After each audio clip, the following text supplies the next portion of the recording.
conflict and destruction. Our destiny is my connection now. A feeling in my soul. It's beyond the reach of most mere mortals. Take a stand. So remember, no surrender. My defining moment. I will stand up, overcome my past. This is different to the end. If it takes forever, no surrender. Now or never, my last stand.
Hello.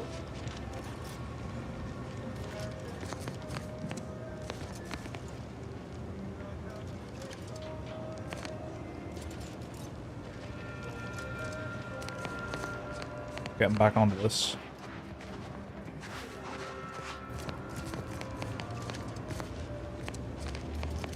My time is yours. You may peruse to your heart's...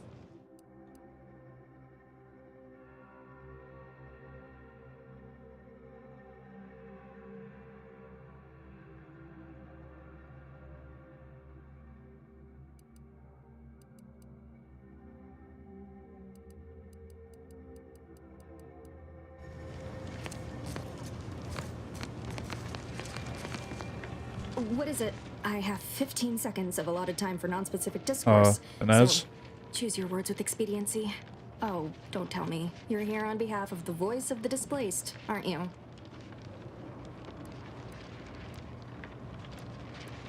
Oh, May, is it? You're on a first-name basis already? This is about the exclusion zone, correct?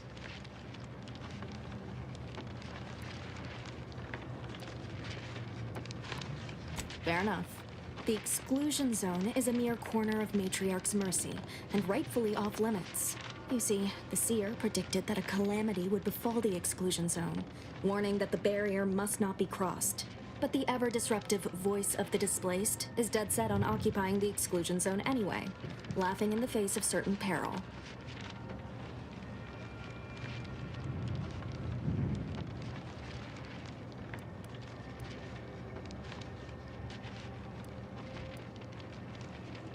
Tell me, which of us has the title of administrant before their name? The responsibility is mine, as are the consequences. The seer has augured death for anyone who enters the exclusion zone. Yes, you heard me right. Death. Furthermore, and I quote, an outside mediator, having earned the confidence of both sides, has a high likelihood of clearing up an ongoing dispute. And now the voice has involved you. How auspicious. Perhaps you are the outside mediator who was foretold. I believe only in the cold, inconvenient mathematics of the cosmos. This will work. It must work. The first step is to familiarize yourself with every angle of the dispute. Talk to the people of Matriarch's mercy. The displaced want the exclusion zone. We want it kept off limits. We can't both be right. With your seasoned perspective, perhaps the voice of the displaced will learn to listen. Any questions before you get started? I can tell you she's a rabble-rouser of the highest order. Still, she cleaves to her principles. That's something. You can find her outside, among her people, stubbornly defying an order barricade. But you already knew that.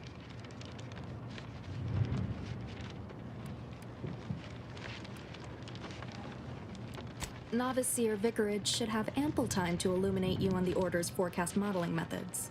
He's just down the room from here. According to predictions, yes. Or at least, my interpretation of them. I am reasonably certain. More than usual, in fact. Many people around camp support or object to our methods. Speak to them, form your own opinion, and when you are ready, we will decide the fate of the exclusion zone. I like how they're using the mathematical prophecy thing as almost like meta on the nose, like, yes, you will come and just learn both sides and then make a decision. Video game protagonist person.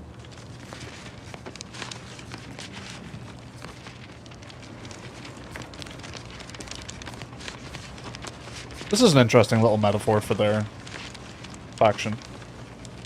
It's quite cool, actually.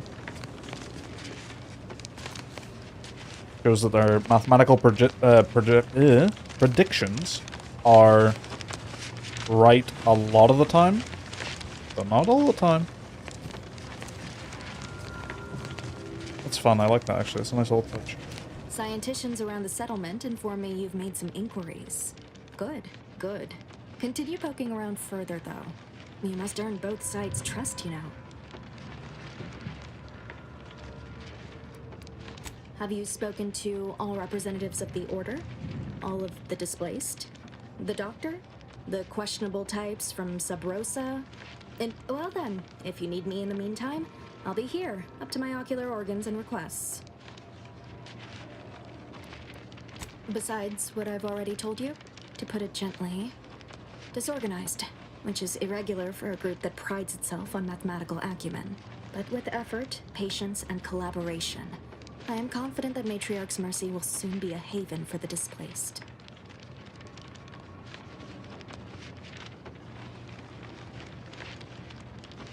Give me one sec.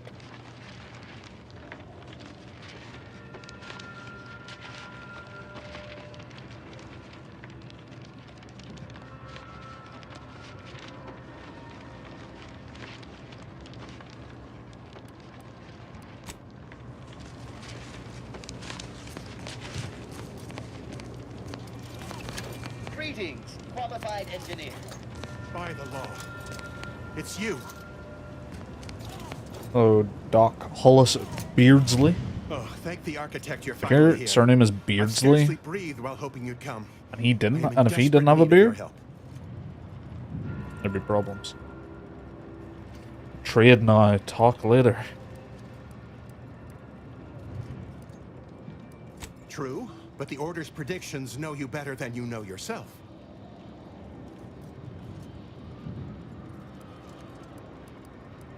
You see, the Seers are members of the Order who labor over the universal equation.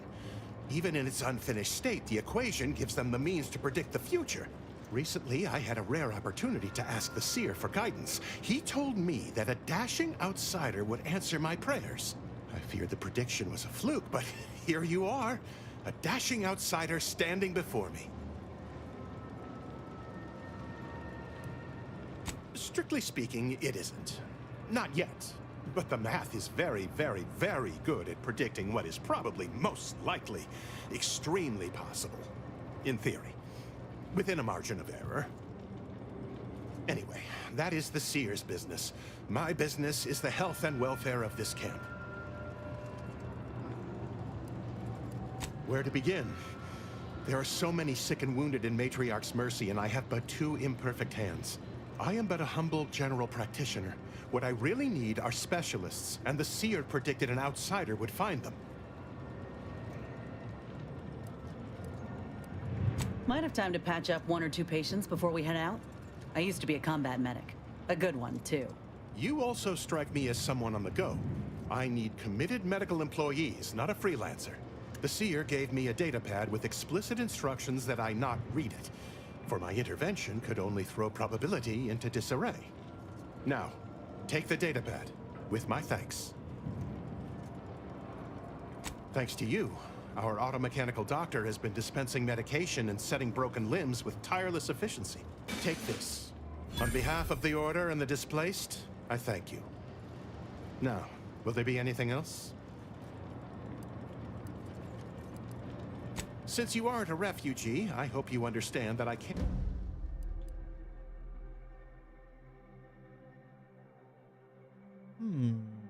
It's not bad.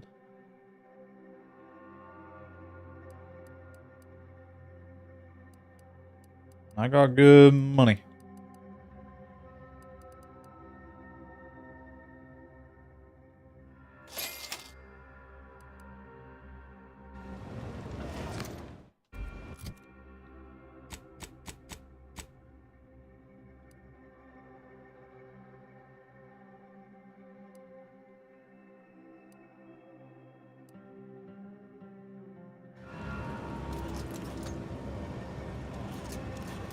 The savior of medicine returned. How can I be of service?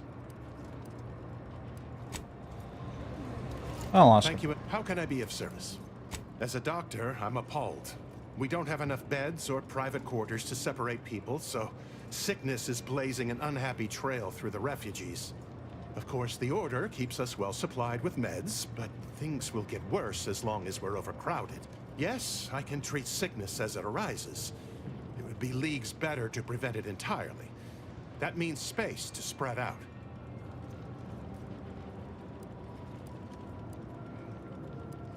Since you asked, you can run this medicine to Horst Lambing. Just don't shake the man's hand. He has a habit of coughing into his palm when he covers it at all.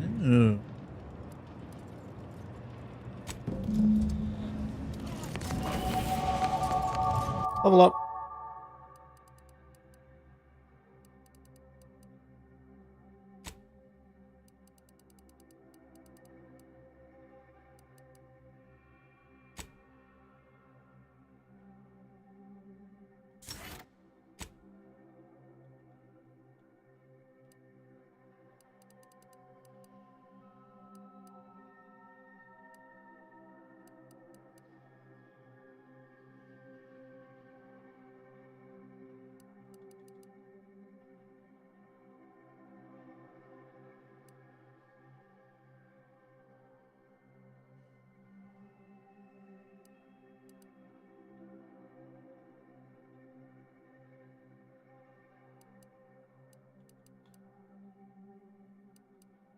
Yeah, do that.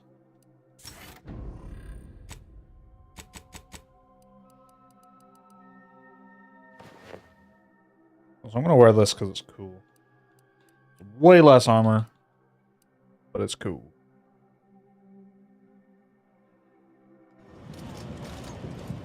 Plus that one perk said enemies will target me less likely, so...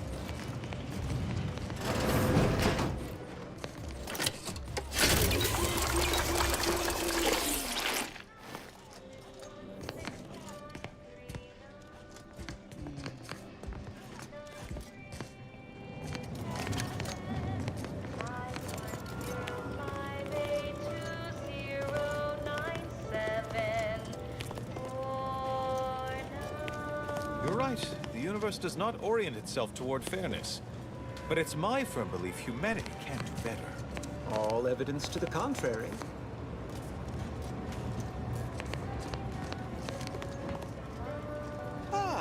I pleasantly anticipated this exact moment. My personalized order prediction and weekly prognostics report both mentioned encountering an unforeseen factor about now. I suppose that designation doesn't wholly apply to you, though, does it? Predicting future events is an imprecise science. Currently, that is. Well, then. I read that you'd have questions about our predictive methods, correct?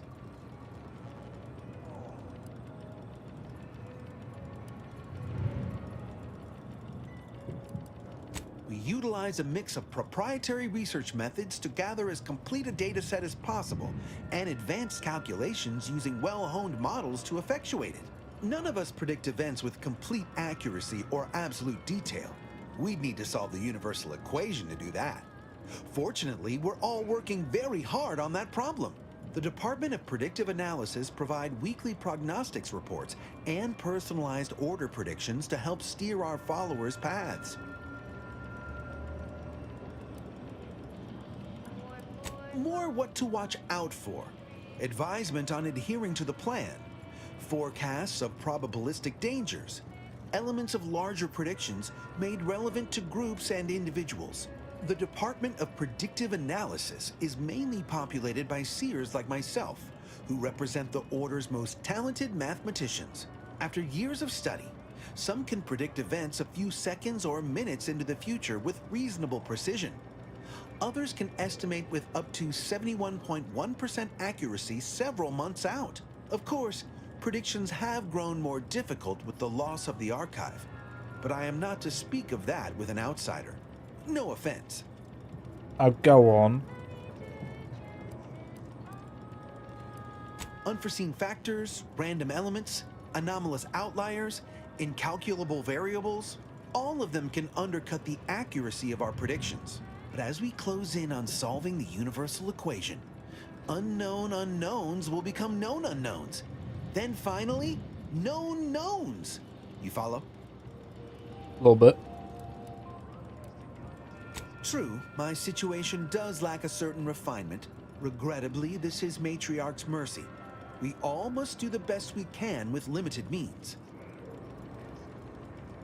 Matriarch's mercy is brimming beyond capacity with those cast out by war. But we of the Order rise to every challenge and continually strive to better our guests' existence. Why, I, for instance, have availed my predictive methods to our refugee neighbors in the area.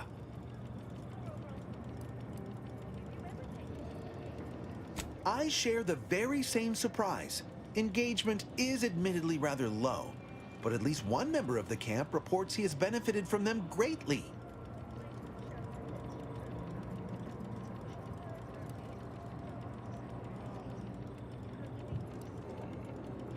One of our recent guests, Rollo Nast, has received multiple personalized order predictions. I believe he could speak to the effectiveness of our ways firsthand. If my own humble assertions are not enough, I trust his attestations would convince you, and perhaps other members of the displaced as well. Attestations. Haven't heard that word before. Well, I do believe you're needed elsewhere. Farewell. Spectral analysis.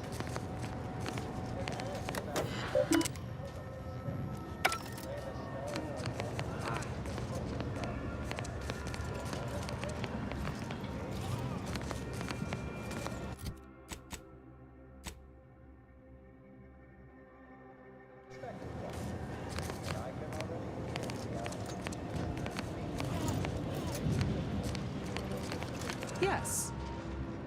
Farewell. Farewell.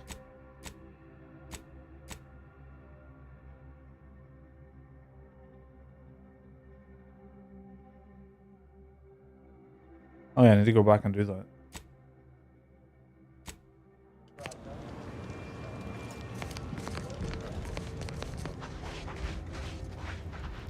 Where do we go now? Another refugee camp? Oh. Administrant Agrawal. Here to finally hash this out, are you? Thought this day would never come. Yes, well, our esteemed outsider here has agreed to thoroughly appraise our situation, in the hope that we may finally close the book on the exclusion zone once and for all. They say you asked around. Listen to folks. That's a good start, at least.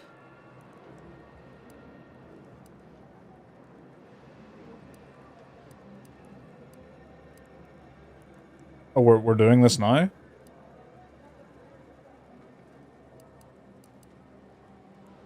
Well, we tried to work things out on our own. Look where that got us. Mediator, I leave the fate of the exclusion zone in your capable hands.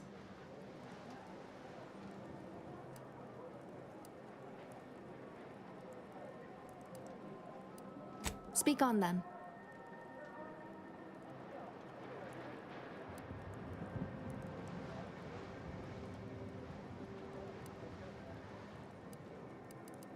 Did he also happen to mention they were needlessly oblique and vague?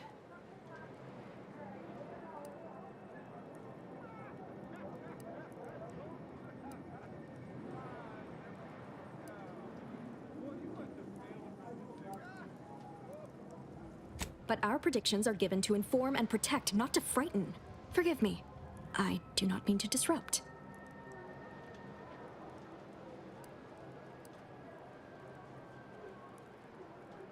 You mean that missionary type who's always talking at everybody instead of to them?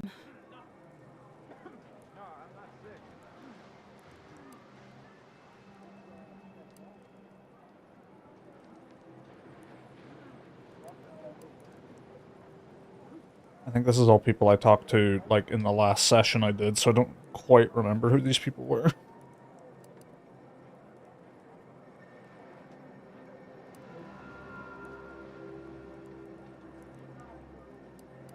Her mission is to uplift and enlighten.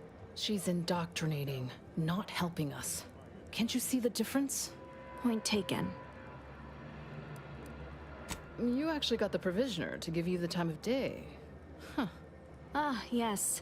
I sometimes forget Provisioner Plotnik is also assigned to minding the displaced's needs. Her role is largely proactive, while mine is reactive.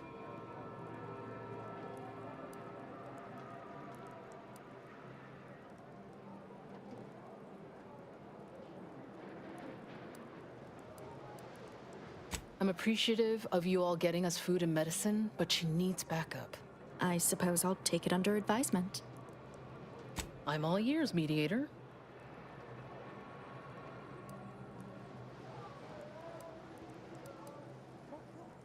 The what now? When grievances between the displaced approach fisticuffs, we hire sub-rosa hooligans to duke things out for us. That is unquantifiably absurd. And I don't see how moving into the exclusion zone will help.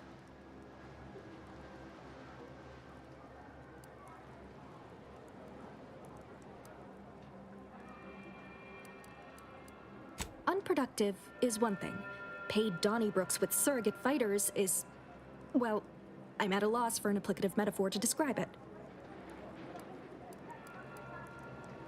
I understand you were crucial in securing additional medical personnel for Matriarch's Mercy. Thank you. Yeah, much appreciated. Way to go above and beyond. Anyhow, what was the good doctor's diagnosis?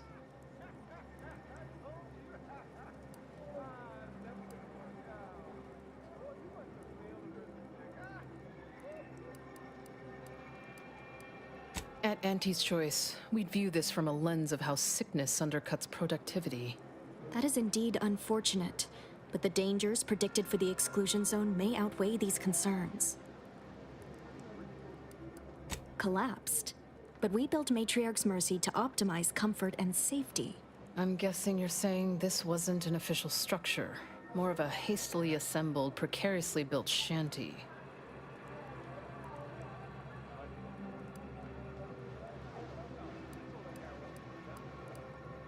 People are struggling to make do with what they have. If we had the exclusion zone, this wouldn't be a problem. I'm aghast these structures weren't built following established order construction guidelines. By my calculations, you've explored this topic from every conceivable angle. Oh, okay. Admirable work, Mediator. I suspect that your sympathies lie with the displaced. Unfortunate if true, but I leave the decision in your capable hands.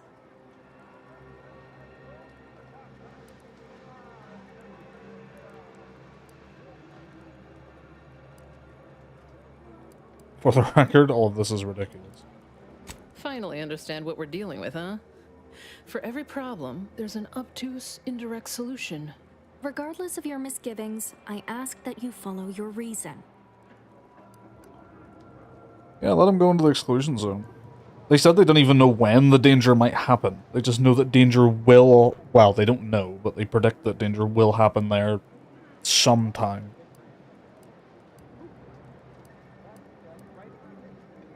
Well, if this is the fate that was augured, then I will not complain. Though it goes against my very nature. Please, be safe. That's all I ask. Not to worry, Administrant. The exclusion zone is our problem now. Here. You stay out of trouble. We'll try and do the same. Imagine just that falls right now. Thanks again, stranger. First SMG.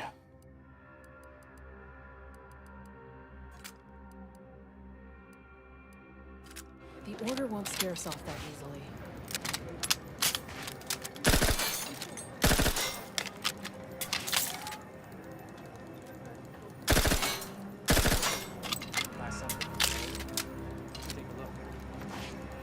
Interesting. I think I prefer the assault rifle.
Oh, interesting. It's not a marked quest. Law. Matriarch's Mercy has no safety in the trenches.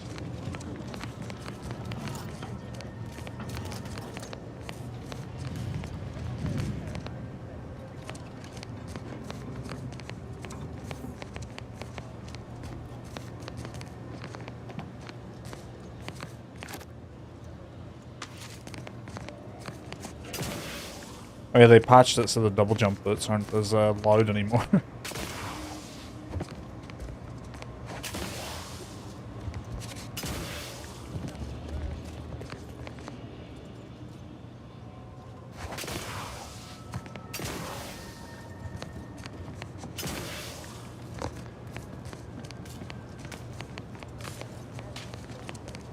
Ah, you must be the, Earth Directorate agent I was told to expect. Your punctuality is commendable. Allow me to welcome you to Golden Ridge. I'm afraid I've no refreshments available, but can I interest you in a customary debate over decidability? Start using smaller words, I'm gonna start using bullets. Oh no. Thank you, but I couldn't possibly indulge when there's mischief afoot.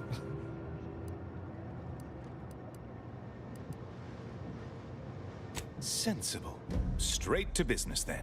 The presiding bishop sent word of your imminent arrival. However, pursuant to our normal standards of compartmentalization, she was scant on the details of your mission. That said, I've been instructed to assist you however I can. So, tell me, what brings you to Golden Reach?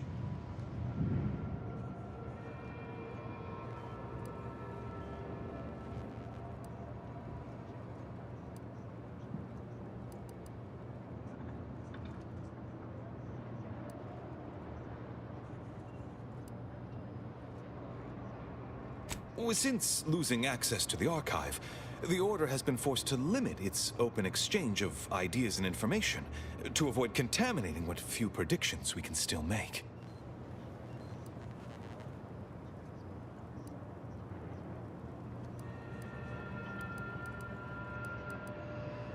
We don't use that word, prophecy. Our predictions are strictly a matter of mathematical calculation. But in layman's terms, that is the objective. Yes. The Archive is a vast network of computational machines built beneath the ice of Cloister. Prior to the invasion, the Order used it to generate predictions on a vast scale. But They've listen got to a me prattling on. Bitcoin mining I'm sure you center, want but to it's hear a for history lesson. future prediction. Victor? Oh, yes, Archivist Clemens. Quite the mind. Such encyclopedic knowledge of engineering. One could almost mistake him for an exemplar. Is he in some kind of trouble?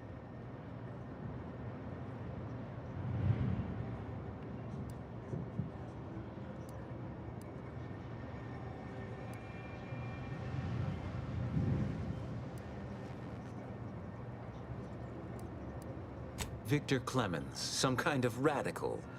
What an absurd notion. I must agree with my seer. I once watched Victor shed copious tears over a damaged datapad. It's difficult to imagine him capable of worse.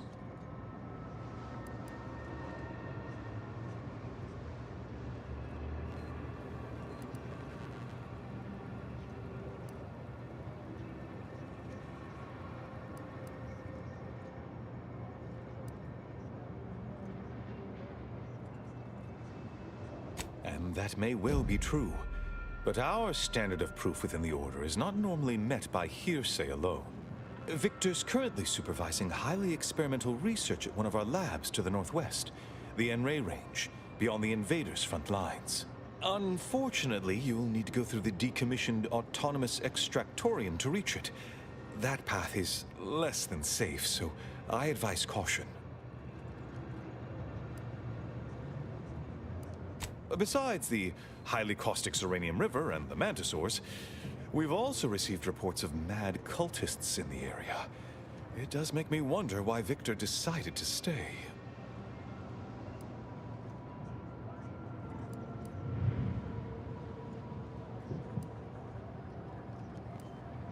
Indeed.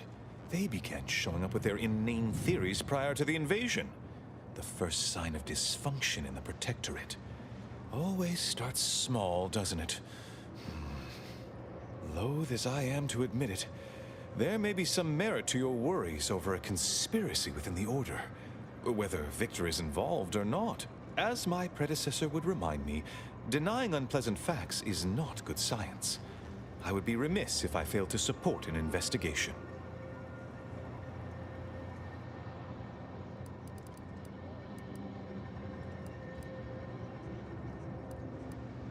I don't need your permission, but okay.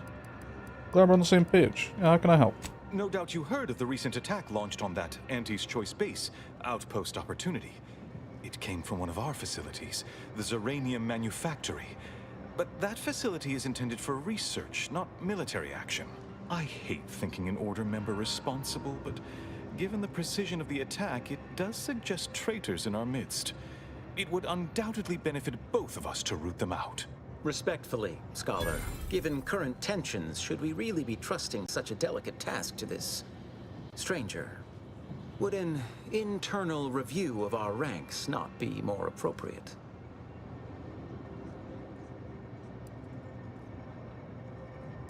Respectfully, go void yourself. Earth Directorate agent is just a title. I'd seek to know who you are beyond that bit of headline. I ask myself that question every day.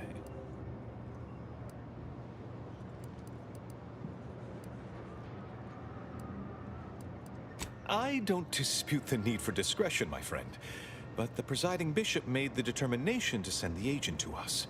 It's best we trust her calculations. Moreover, our situation is growing increasingly dire. I can't overstate my fears concerning this most recent attack ending the ceasefire and reigniting the war in Golden Ridge. One more thing. Your investigation into the traitors takes precedence, but if you could also render aid at Outpost Opportunity on our behalf, such a gesture might preserve the peace.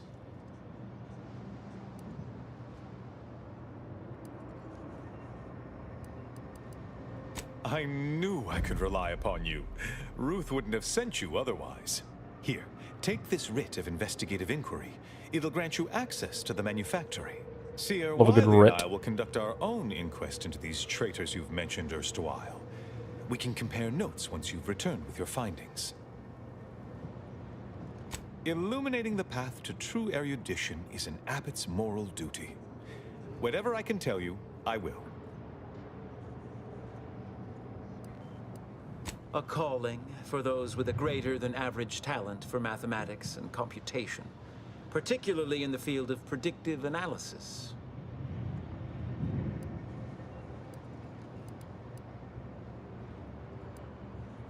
Yes. Seer Wiley is being too modest about his contributions. Many in the Order rely on Seers for their indispensable counsel. I myself would be lost without mine. It's funny that these, like, incredibly, like, everything comes down to math and science seem the most, like, this is my future prediction wizard, he tells me what to do.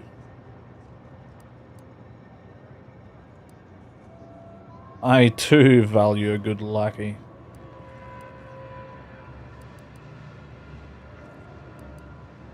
Both, I should hope.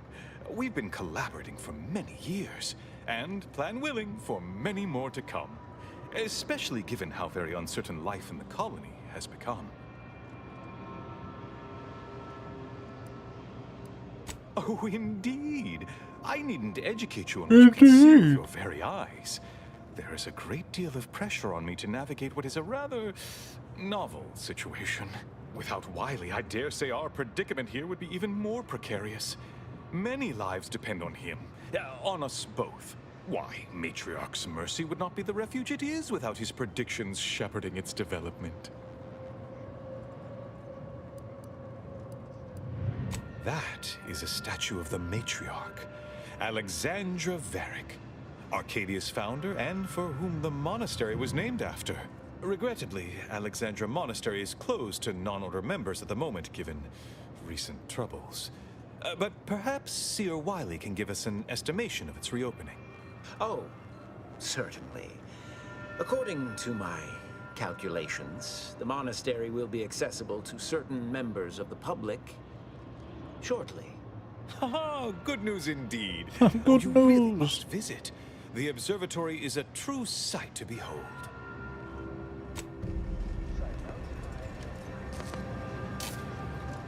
Please, not so close.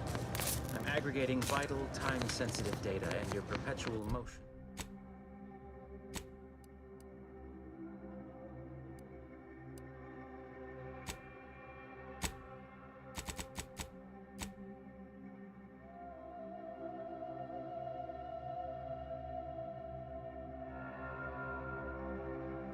Okay, so head up this one first.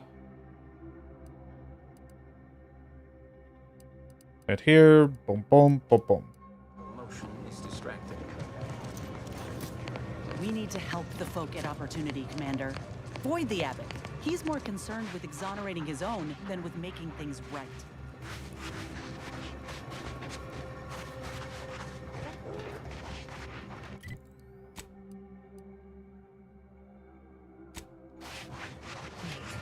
Don't tell me you're one of those drones from Auntie's Choice.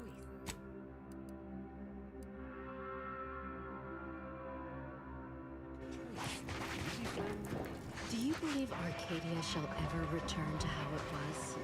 Wish. Invaders?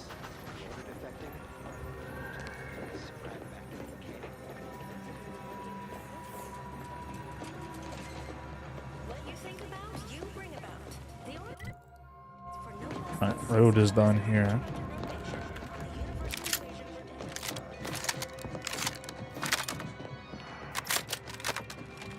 An ongoing prolongation of existence advisory remains in effect for all presently transiting the Golden Ridge region. Utmost caution is highly urged. Refugees and travelers report targeted ambushment by desperate foes. Was there some other matter of import you wish to discuss?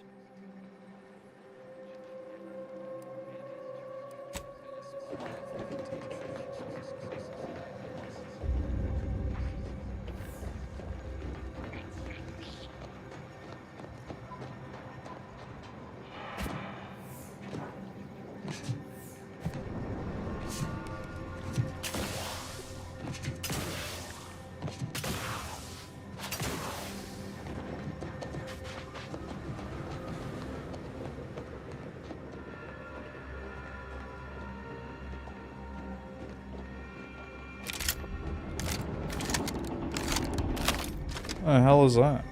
Oh, just like a ship in the distance.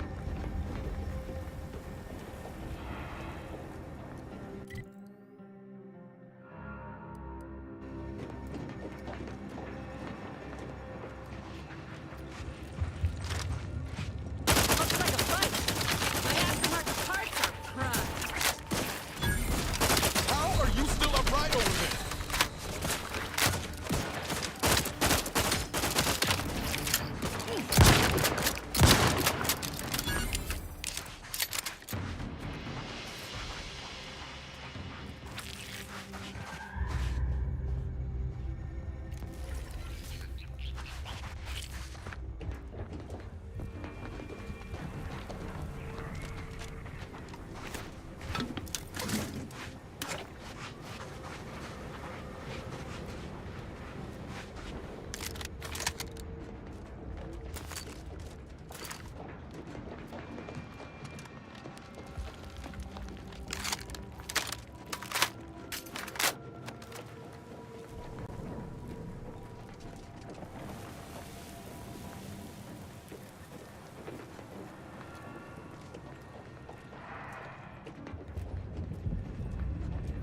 What the hell is this? Important.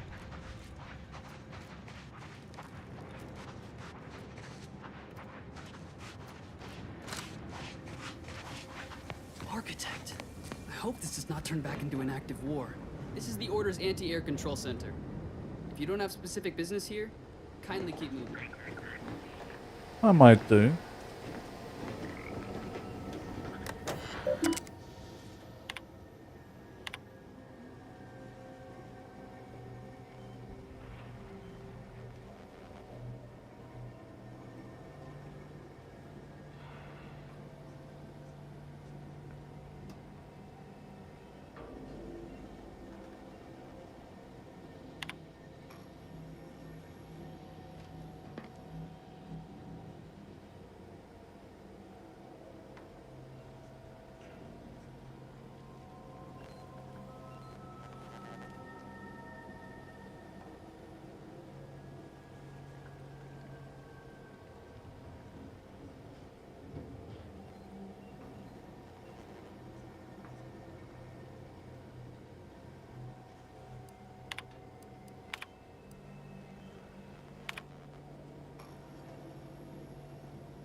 Alright, well that makes sense.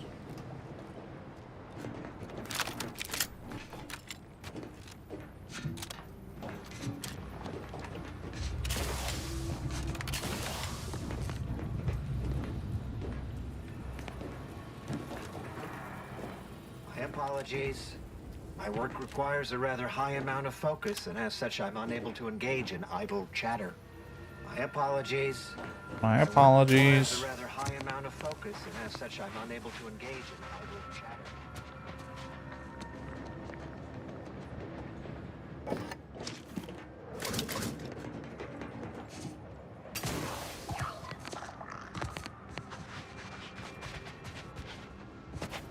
I get the sense you ain't too fond of Auntie's choice. Any reason why? Maybe on account of them being a giant, malignant corporate entity? Reminds me of the one I grew up under. And that ain't a compliment. I grew up under a corporation like Auntie's too, Niles. You ain't the only one with a sob story. You might ought to know better than to throw in with ants. They're just like those bit-pinching bastards on Triangular. If the Earth Directorate hadn't stepped in. Well, there you have it. The Earth Directorate saved you, huh? Sure as shit didn't save us. No, suppose not. But you've got choices now. Time for excuses is past. Don't you look down your nose at me. Any sane folk would throw their lot in with the ones who helped them, not those who deliberately look the other way. How's your own loyalty to the Earth Directorate treated you all this time? I'm sorry. I didn't mean that. Awkward. It's gonna be a fight.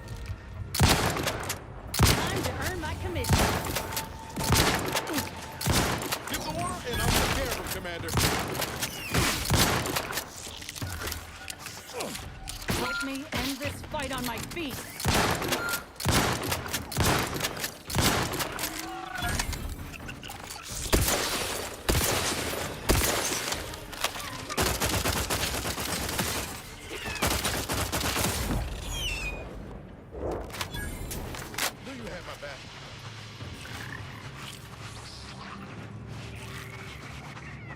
It's quite spooky having light armor like this. Cannot lie.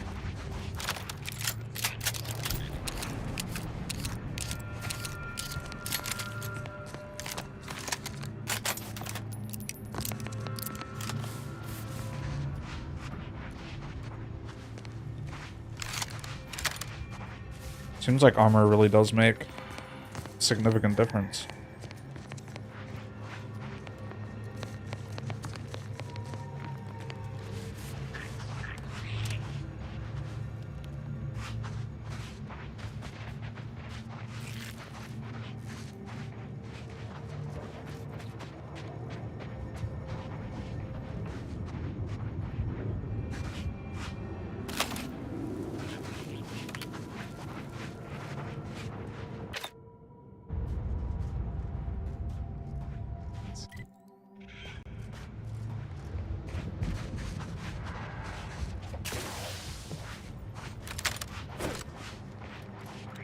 Really nothing.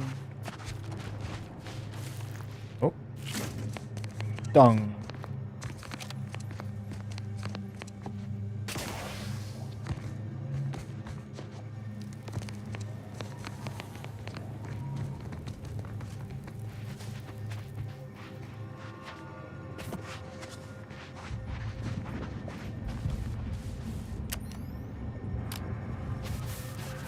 Yeah, just a little site that was attacked by some spiders.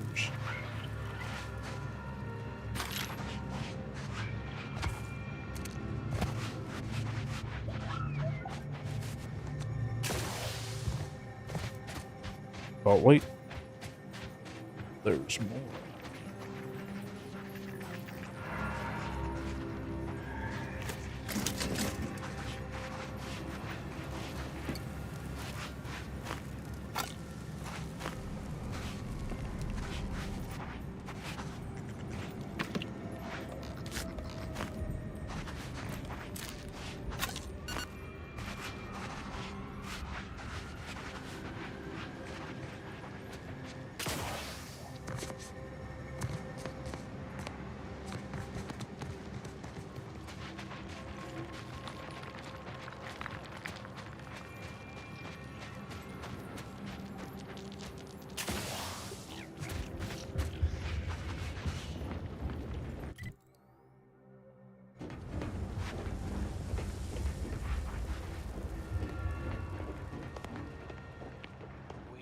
to inform you, Uranium Manufacturer 7 is presently under lockdown. Unauthorized entry is barred due to contrivance malfunction, laboratory mishap, and/or miscellaneous unspeakable dangers.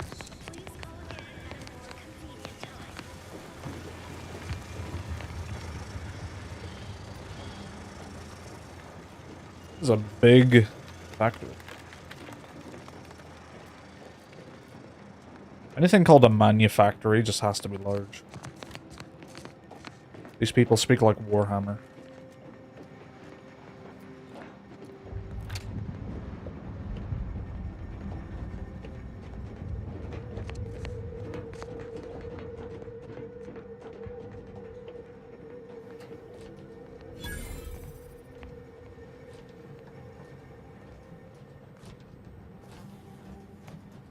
Hello?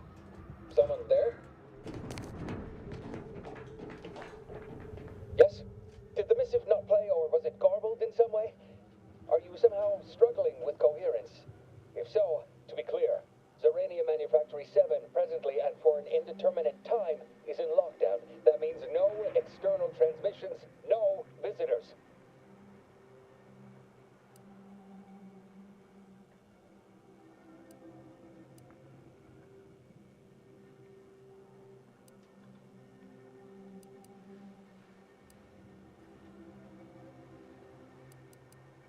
Wait, you have a writ? From the abbot? We don't have any means of... yes, they said they have a... yes, sir. This is Factor Maytugian. Am I to understand you have orders from the abbot? Quite convenient for you. I have no way of verifying without allowing you entry. Very well. Come inside and we'll see this sorted. Building on the left.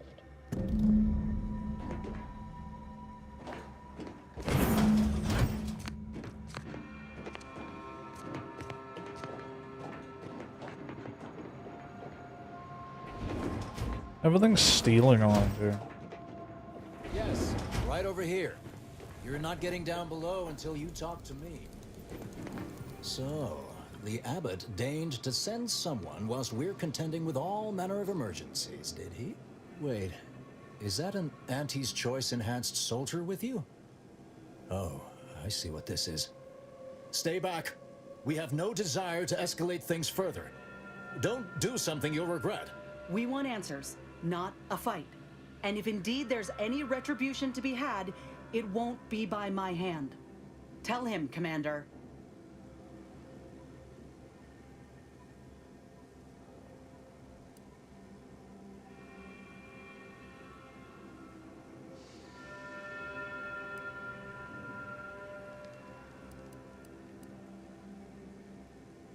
Surely. Far be it from me to question the irreproachable prudence of an enigmatic caller. Sometimes I cannot fathom what goes through the abbot's mind, but your papers do seem to be legitimate.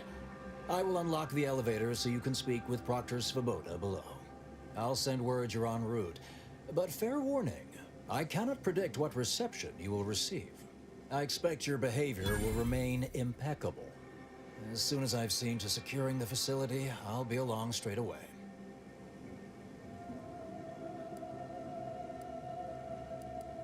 The recent attack may have originated from this facility, but I assure you it was not at our hand. We have no desire to resume open warfare with Auntie's Choice. One of our transport pods filled with Zeranium was diverted toward, or more specifically at, their location.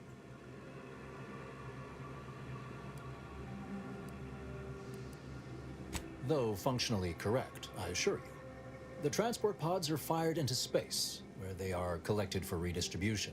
To date, no one has ever misused them for this purpose, despite the explosive nature of the material. Fortunately, we have potentially identified the culprit, and we have managed to corner the apparent perpetrator down below, which would be a good thing if they had not, somehow seized control of the manufactory operations.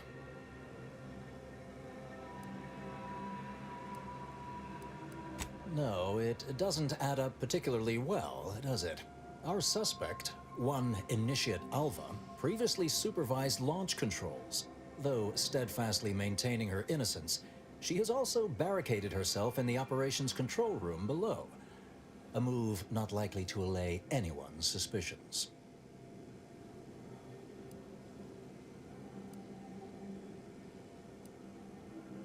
No, thankfully.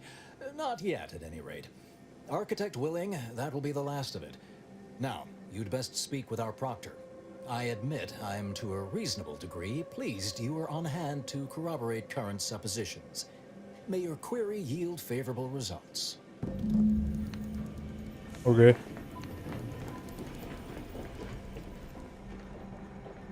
He definitely seemed a little bit weird talking about that. But then again, none of these people really talk normally, so... Transport pod full of Zeranium. Blue outpost opportunity to naught but tinges and flinders. So has it been classified as an accident? Or as a... Nice weather we have been having, or not having. Goodbye.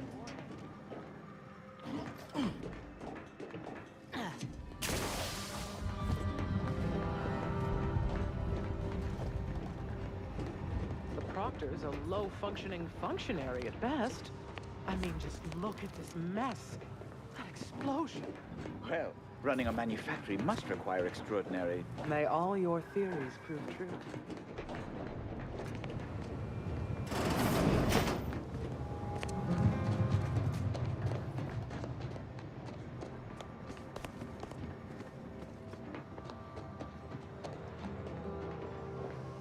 Pendleton. What are you doing up here? How did you get past the gate? I got a writ. Stage Whisper? The new presiding bishop. Shh, I'm trying to keep a low profile.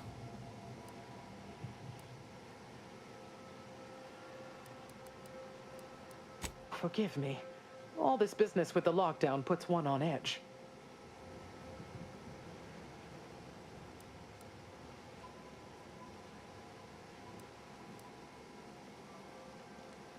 Everything appeared routine at the time. We launch transport pods into space regularly. They get collected. The Zeranium we refine here is used for power. It wasn't until we heard the explosion that anyone knew anything out of the ordinary had happened. I ran a systems audit on the launch sequence afterwards. Just finished constructing a report on my findings, actually, if you'd like to hear it. Complete report in excruciating detail. Anomalous event caused by unknown factors. Transport pod M7, containing a full hold of refined Zeranium, bound for orbital platform Z9, received a priority reroute command. Latitude and longitude coordinates corresponded to the Anti's Choice facility known as Outpost Opportunity. Altitude, however, matched 1,000 meters below sea level. A low-ranking scientician. Been here for years. Presumably, she's below in operations. Regrettably, that is all I know. Now, if you'll excuse me. May all our efforts add to the equation. This unit beautifully acknowledges your presence.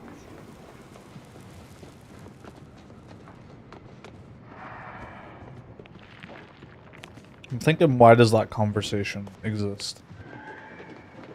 That conversation could have happened there, so it's optional, which makes me think there was actually some detail in that conversation that will help.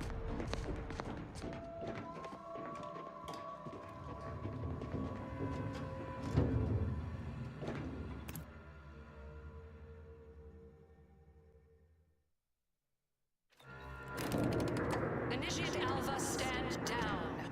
Relinquish control of this facility immediately. Oh, my dear Proctor, you can't believe a low-level drudge like me is responsible for any of this. You'd have us all believe you seized control to demonstrate your innocence. Wait, is this being broadcast? I have no idea how this audio doodad works. You're the one in charge here, Proctor Svoboda. Are you sure you didn't do something? I demand your unconditional surrender at... Hello, Proctor? I'm pushing buttons over here now. Did I disconnect you somehow? Sounds like she's toying with them. Emergency detoxification initiated.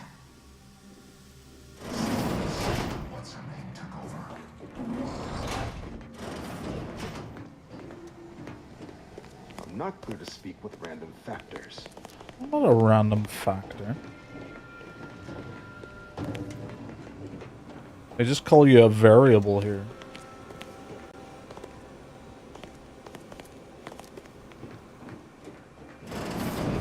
Ah, yes, of course.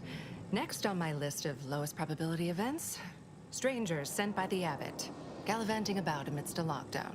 If we'd been able to communicate beyond our walls, might have saved you a trip. As I can successfully report, we have identified the responsible party.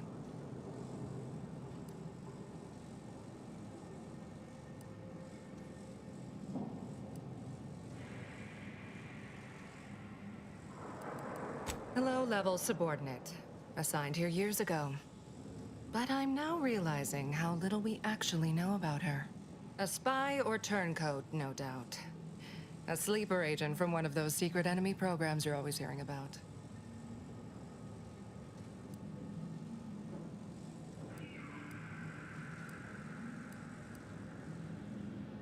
Within a beat of us hearing of the attack, Alpha seized command of the system and locked herself in the control center.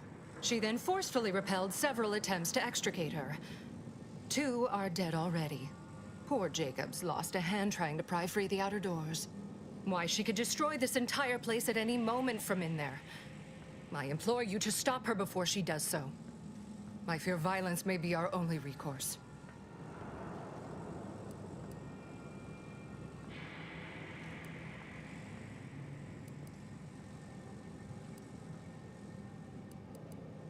Fervent professements of innocence, mostly. You know, exactly what you'd expect a secret traitress to claim. Dramatic attestations that grew quite animated. I suppose spies must build up a flair for histrionics. What with all that, hiding their identities and all. Then bursting forth like a pent-up arachnid. At any rate, I have work to do, and you have a saboteur to eliminate, yes?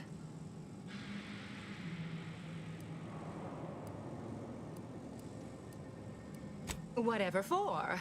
We've already established her guilt. Failed to see the use, frankly. I suppose some limited nosing about before dispatching her wouldn't hurt. Presuming she doesn't kill us all in the meantime. I'll be in my office. Let me know once she's no longer a problem.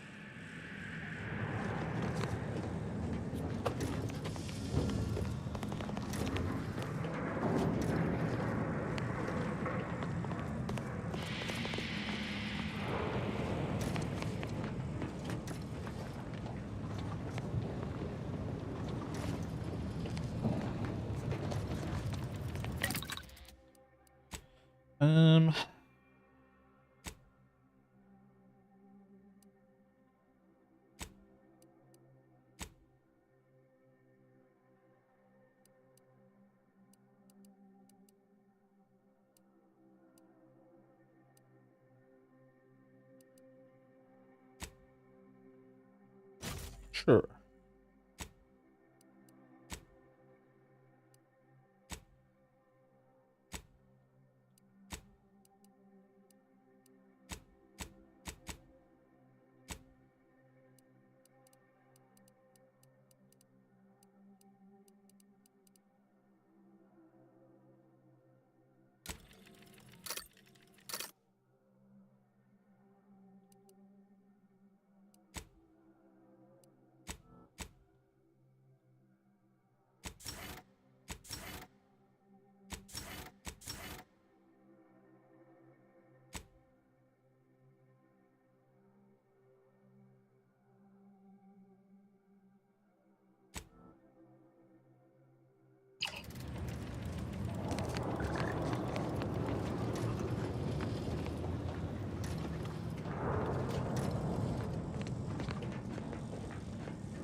Feel like we're going to emerge from there later.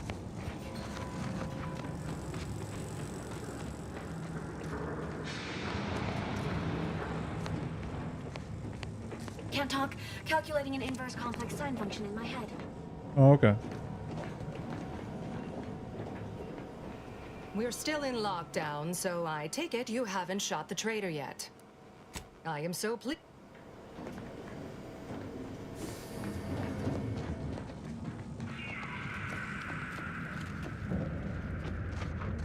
Now, this is important. Would you describe the Varachnids' Calicere as slavering when it attacked? How much viscous fluid would you estimate was involved?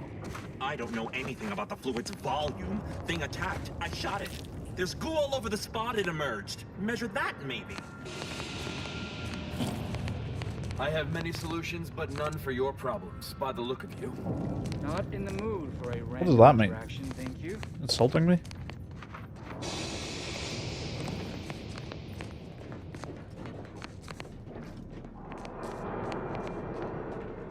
Two exemplars, dead as Pythagoras.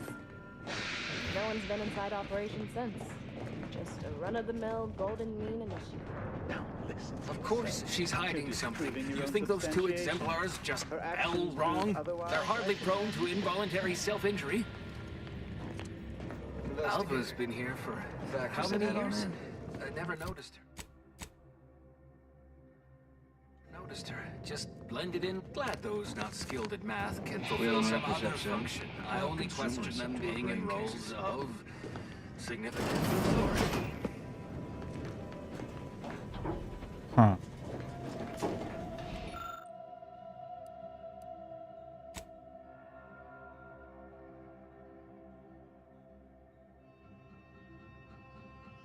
Based on your determination of the body's state and location, it appears an initiate was forced to fire on the other, who in turn shot him.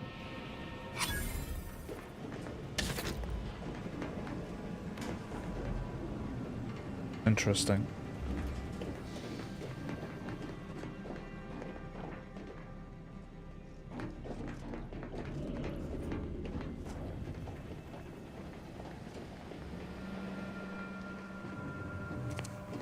Now, why would they do a thing like that?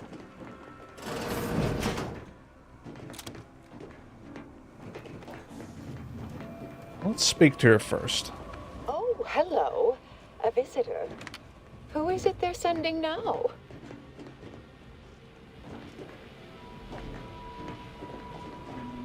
And who are you, dear? You're what? Some maverick for hire? Oh, no, I can see it now. Earth Directorate, yes? Like Commander Zane and that rascal Buddy. And who is that you brought with you? A friend? Ah, an Auntie's choice grafted soldier. You poor dear. And someone else. Another Earth Directorate agent, I see. Seems sad. Is she talking about me? All this for me. Fear I hardly deserve such attention. This entire business is just a terrible misunderstanding.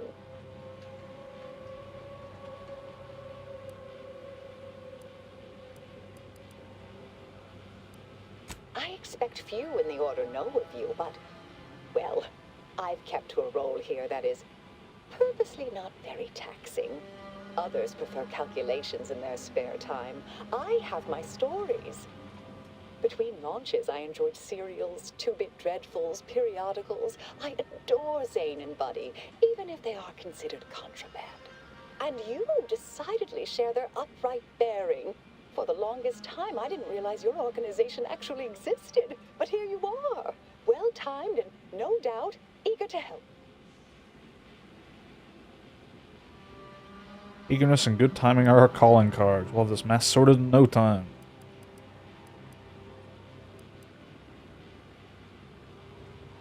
I inspected the bodies of the guards you killed. That took considerable skill.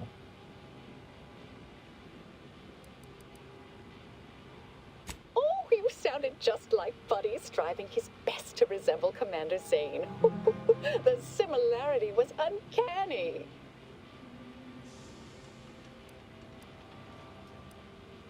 Yes, that was terrible. I feel awful.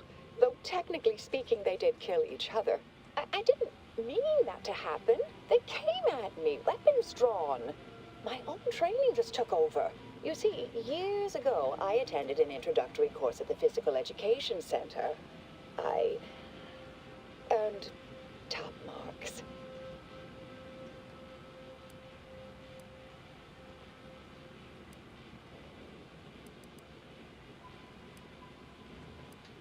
dear me, I wish I did, but... Actually, there may be a way you could gain answers here. The firing record should contain all relevant details regarding the launch. Why, yes, I could unseal access to the records repository for you and open the path leading there. I'd be right grateful if you'd have a look. I swear I'm completely innocent of this heinous act they're accusing me of.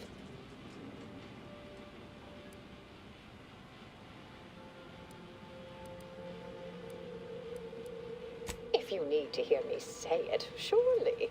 I promise not to destroy this facility with all of us in it. Was that reassuring enough? Appreciate your help, dear. May the plan favor us against long odds. Huh. Do so appreciate your help, dear.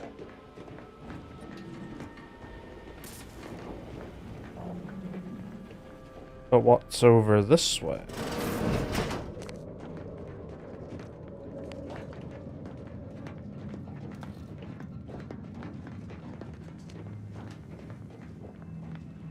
Evaluational dithering?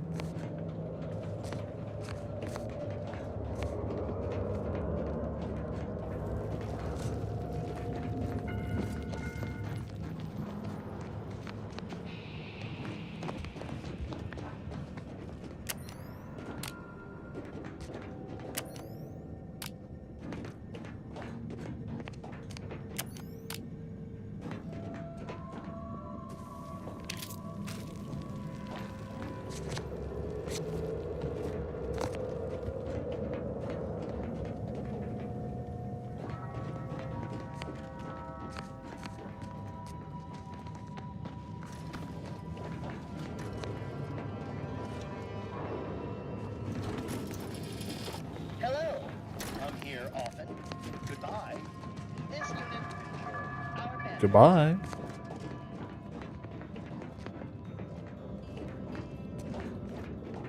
Hmm.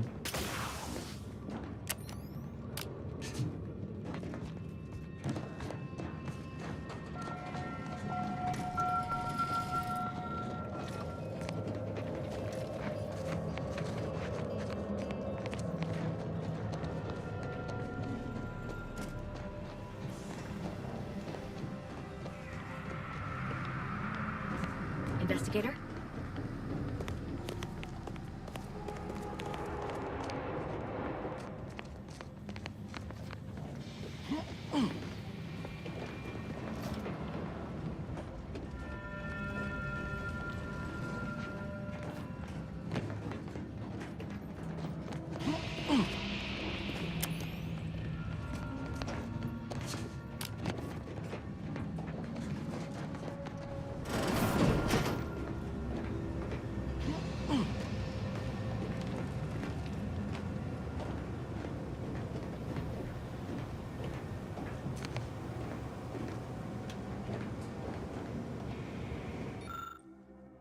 Printed backup records.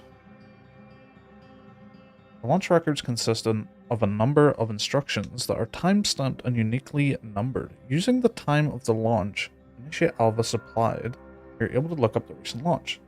The entry shows that it was directed at Outpost Opportunity. You also detect a slight odor from the records, but it's unclear if that's just the type of paper or a product of the printing process. Lick paper. Look closer. The launch records consist of a number of instructions that are time-stamped and uniquely numbered. The record clearly shows that Initiate Alva launched the payload at Outpost Opportunity. It's undisputable that she fired the command, though the smell seems curious. Oh, she's being framed then, is that what we're getting here?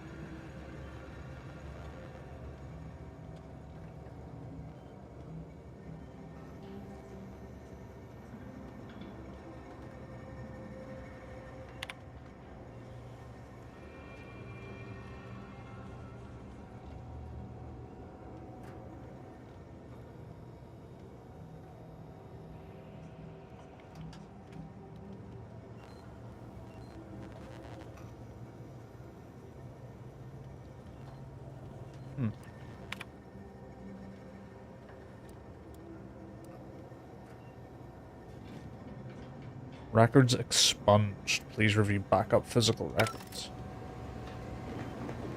Which these could be faked. It'd be harder to fake this.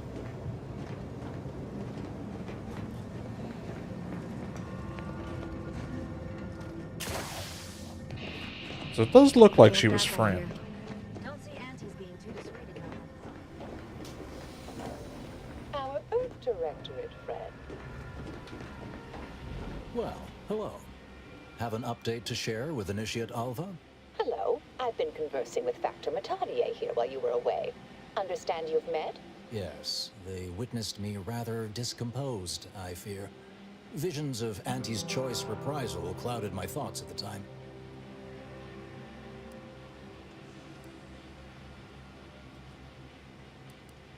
Troops now guard the entrance above. Our safety addressed, I have turned my attention to the cause of our situation here, and I have deemed it wise to investigate further. Do not let my position fool you. All within the Order are scienticians, and hence we seek the truth of any hypothesis based on evidence. The Proctor's accusation is no different.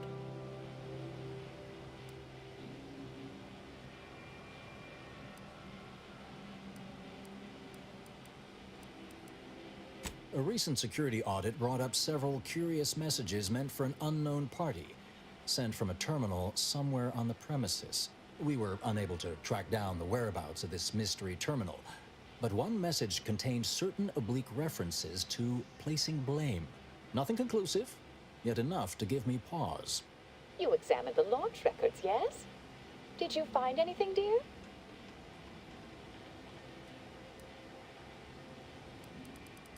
I think my Xbox controller is a bit weird.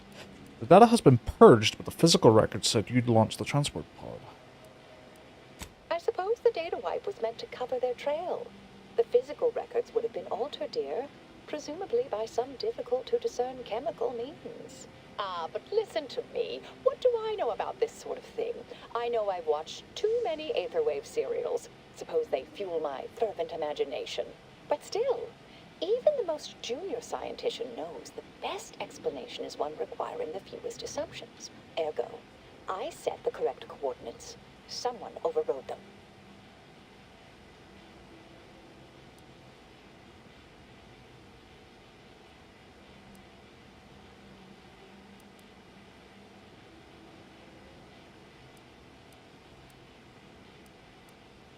There should be ample time for regret later, dear. For now, I'll admit the armchair investigator in me wonders about Proctor Svoboda. Someone may be pulling her strings, perhaps. That's what investigators like you say, isn't it? Now, what you uncovered appears to imply two further avenues of inquiry. A Zeranium leak occurred moments after the launch. I imagine it may have been used as a diversion, allowing the culprit time to falsify the record. The overriding of the coordinates also deserves a look. Don't you think?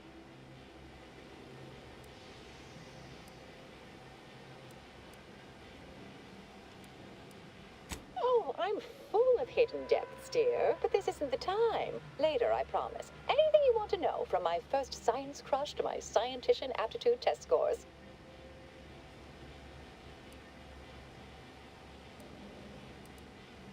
Your affable displeasure is noted and appreciated. Now then, I expect the Zeranium leak stemmed from alterations to the control boards and refinement logistics. I'd look for any signs of tampering that may point to the culprit. I can speak to the coordinate override, I believe.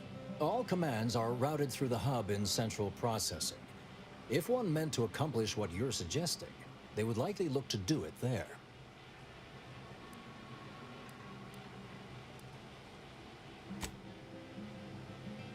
All right.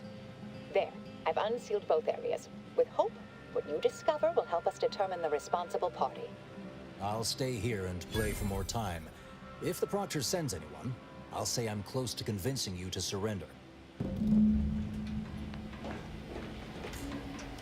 Interesting.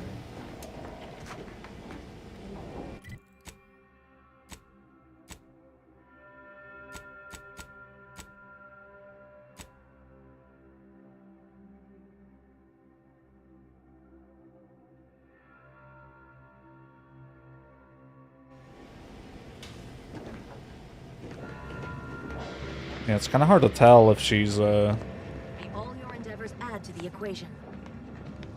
someone who's just in a position above her pay grade and kind of knows what's up. Or if she really is the traitor and she knows how to use that. Svoboda sure has it out for that initiate. Guess I would too if Alva had killed a bunch of my colleagues.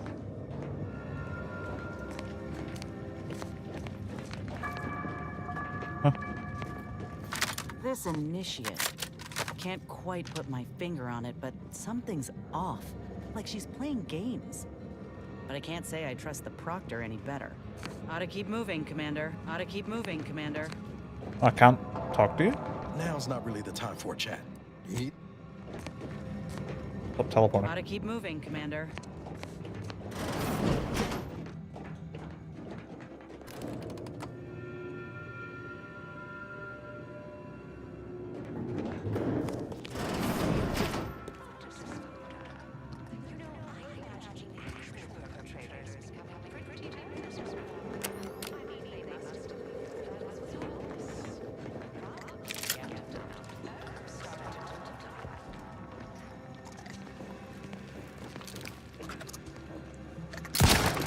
Guns locked and loaded.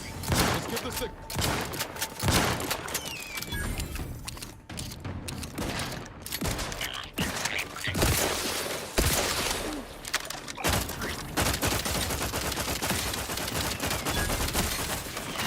Oh.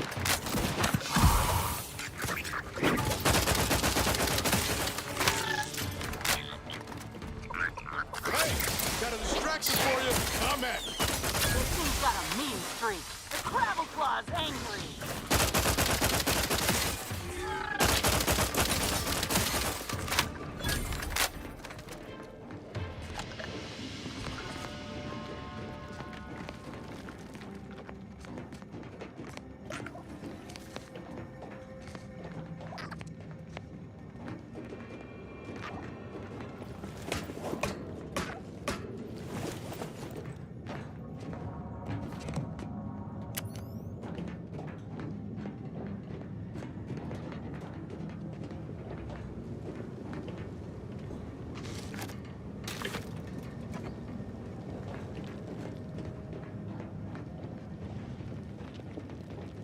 Thought this was gonna be like a secret way in or something.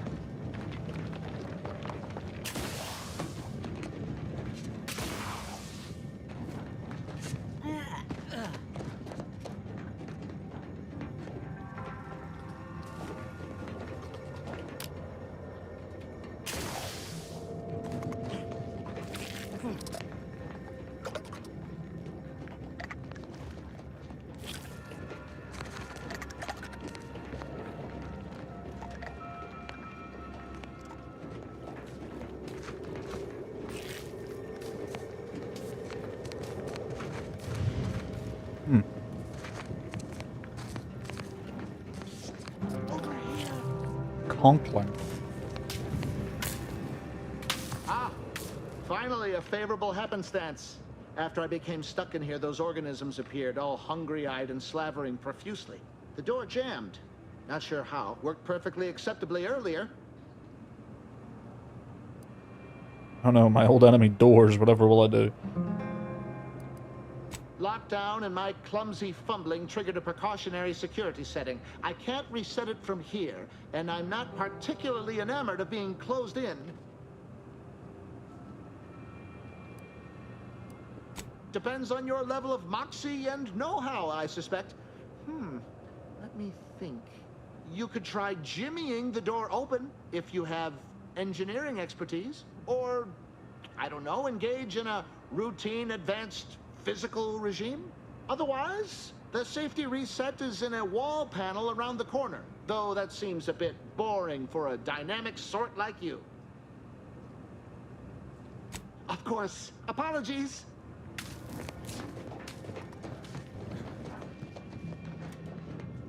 Huh.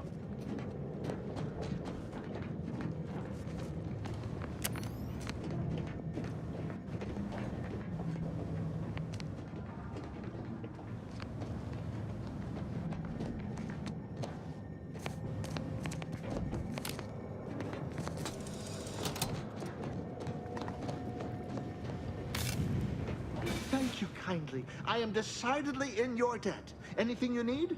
Anything I, a lowly archivist, can provide you, a heroic individual who is handy with doors? Of course.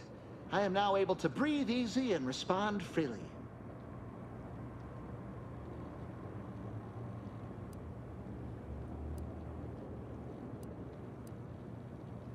Works in operations, right? Always on about her stories. Wish I had time to watch serials and read all day. I was in my cot doing advanced equations. After the explosion occurred, I rushed here to check my terminal. The door was creaky to open. I should have known it would lodge in place when it closed, but I was distracted by the disheveled state of the room and rushed inside. Strange question, but yes, all commands pass through the hub here. Through that wiring underneath that open floor panel in the back of the room, actually. Well, in my professional opinion, looks like someone rerouted some commands from operations. Not sure which ones. Based on the sloppy state it was left in, I'd say they either barely knew what they were doing or were in a rush, or both. Well, that's about everything I know about everything. Let you be on your way. Careful on your way out. Try not to be liquefied and subsequently devoured. So it looks like a rush job. Which doesn't... Alva doesn't seem the type to rush.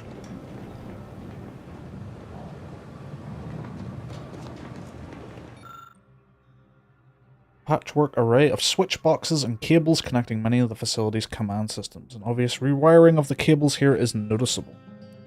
Observe? What do I keep saying? Observe thoroughly.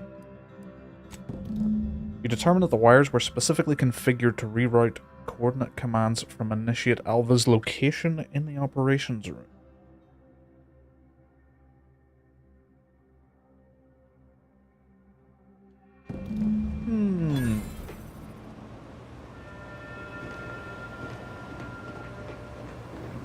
But why is Alva so calm about all this? That's like the only part. She seems like she knows everything. It's the only part that's like, eh?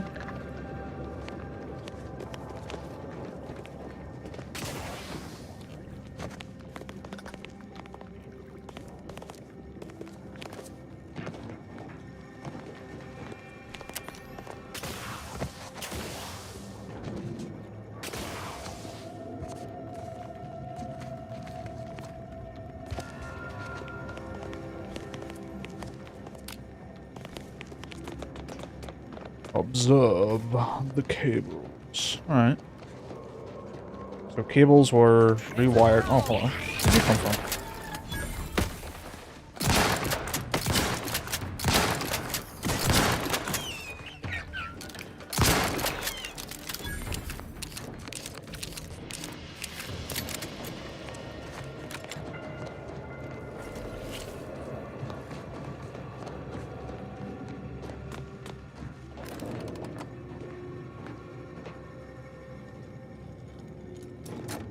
So yeah, cables were made to rewire stuff so it went through her terminal, making her look complicit.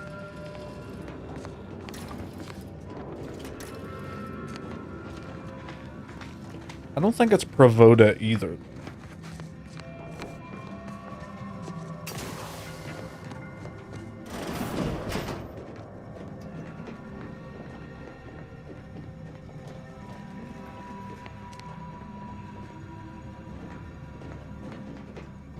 Lockpick 12.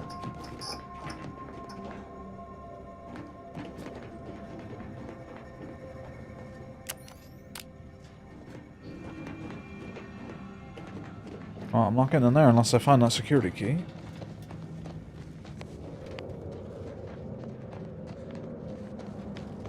Factor's been in there a while now. May all your theories prove true. May all your theories prove true.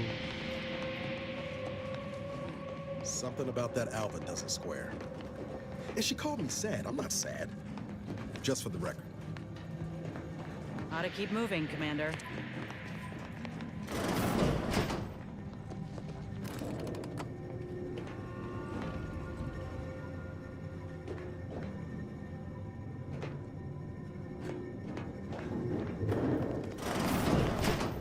I feel like I'm being tested. Ah, yes. Suppose you'll do. I'd been hoping an empiricist or assessor would amble by, but you appear reasonably apt. The Zeranium overflow venting has gone completely haywire. Oh, what else will this higgledy-piggledy nightmare of a day bring? I was ordered to keep watch until a specialist arrives. Might I entreat you to act in such a capacity? The control board to divert the flow of Zeranium is up yonder in refinery logistics. If so, I have something for your time and effort.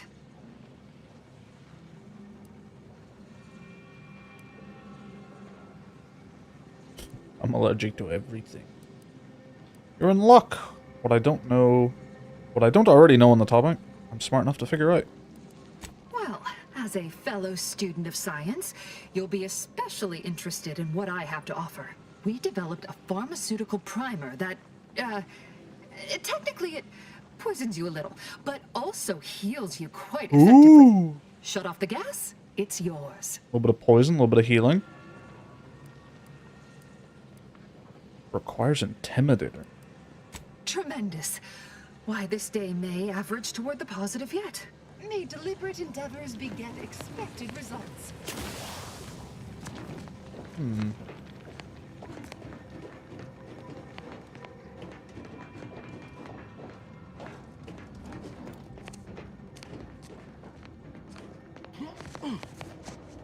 Yeah.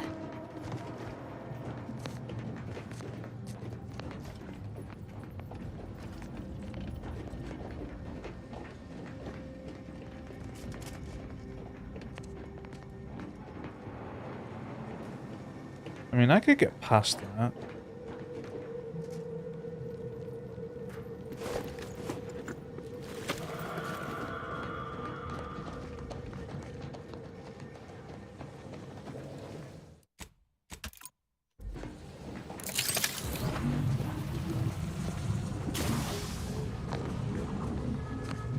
Just about.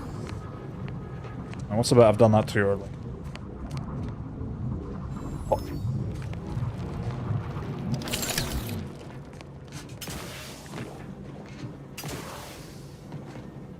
And what's that?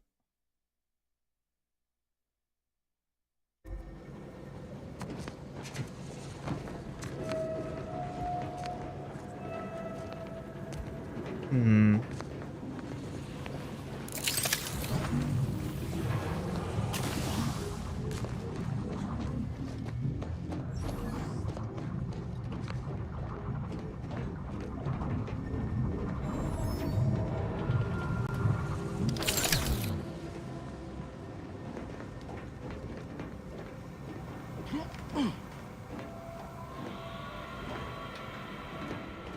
Yeah.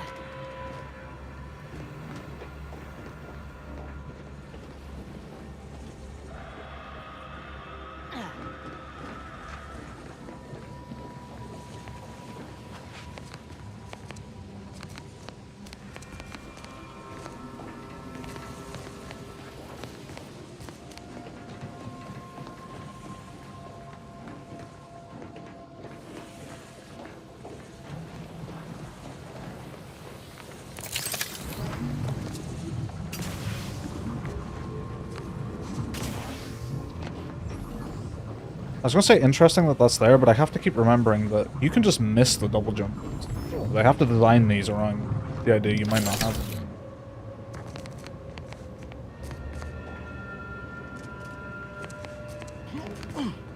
Yeah.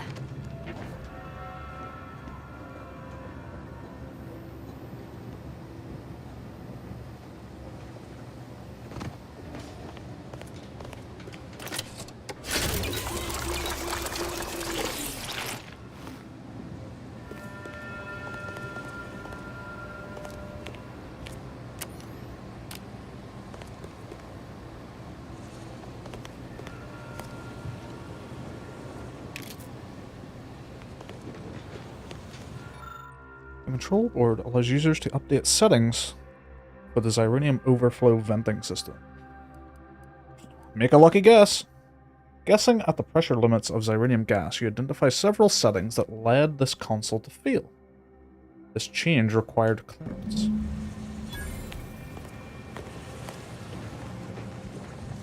Clearance, you say?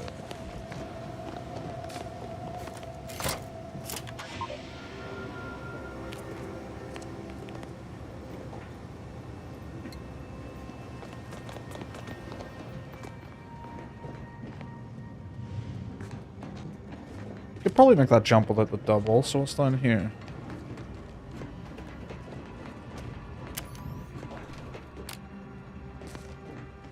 Thought maybe that access keycard might be hidden down here.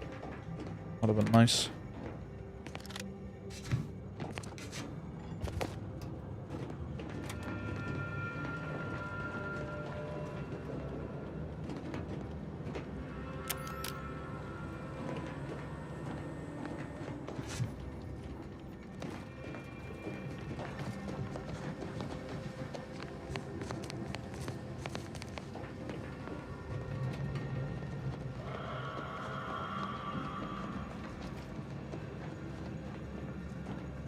You're back. I see my choice in you was well-founded. Xyranium overflow venting has returned to a non-haywire state, and my internal levels of disquietude have lessened along with it. Wishing my own internal disquietude could be so easily addressed. Maybe you can help me with some answers then. With the leak abated, I am fully prepared to be peppered with queries. Am I correct in assuming the leak occurred right after the attack on Outpost Opportunity? Not much. Keeps to herself mostly, or that is entirely. Like all of us, she resided in the barracks 15 degrees to the northeast from here.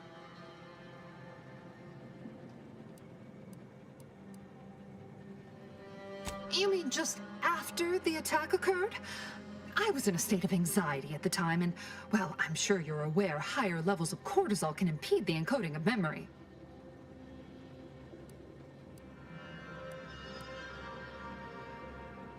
Now that you mention it, yes.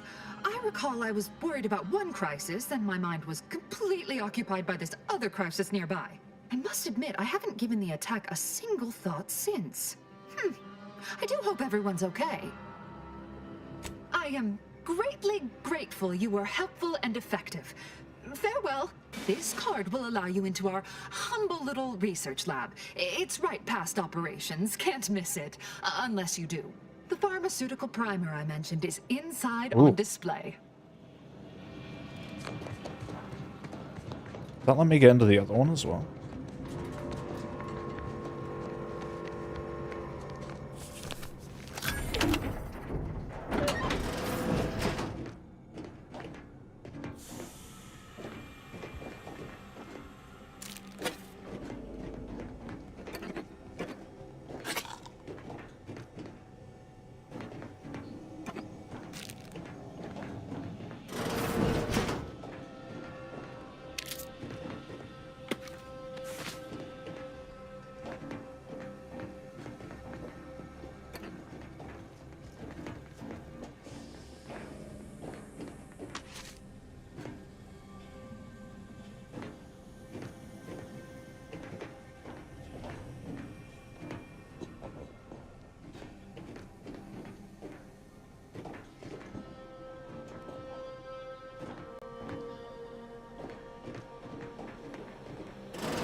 Initiate Alva Miriam Alva. Personal assessment. During our recent discussions, Initiate Alva has shown a profound unwillingness to discuss early motivational factors and aspirations. This notably frustrating disposition renders us unable to adequately project her career path. When I detailed this concern to the Initiate, I was met with a silence one can only characterize as stony. If I were to draw a conclusion based on this, and consistent data drawn from years of similar interviews, I would say it almost appears that she is being evasive.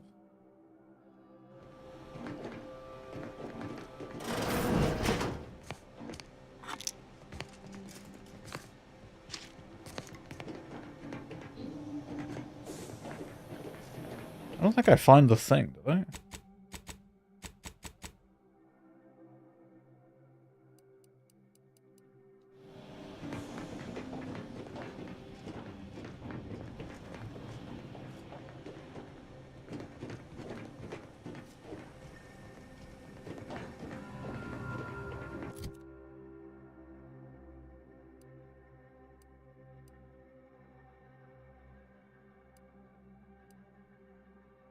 Oh no, that's it. Plus 10 Zirinium poisoning. Massive heal, but you lose max capacity of your toxicity meter every time you use it.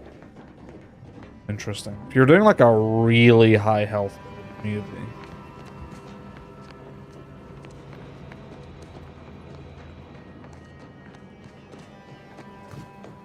Yes, yes, I have had my fill of stochastic uncertainty today.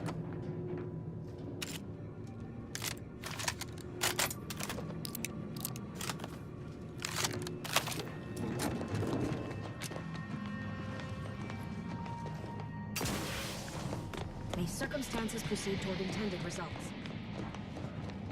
Investigator. Always account for standard deviation.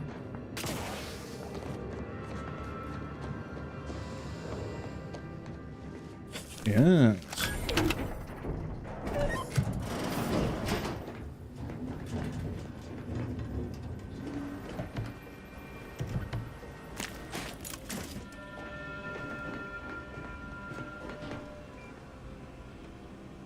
Oh, another one? Interesting.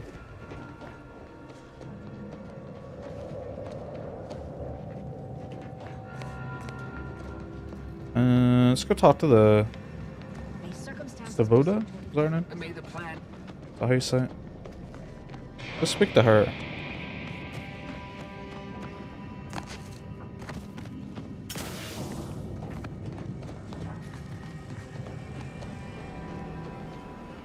We're still in Voda. lockdown, so I take it you haven't shot the traitor yet. How to keep moving, Commander.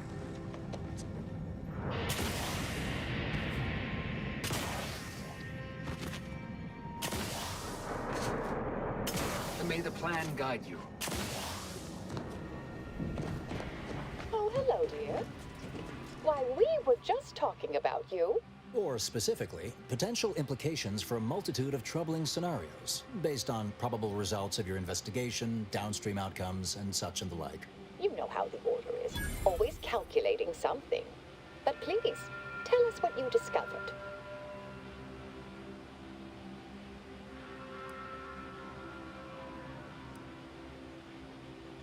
Someone rerouted the coordinates for the launch, and they had clearance to cause the leak. That you found evidence that the coordinates were rerouted is definitely something. Would be an odd step for Alva here to take, except perhaps to throw blame elsewhere. I admit I had the knowledge to cause the leak, but not the authorization. And yes, why would I reroute coordinate commands away from here?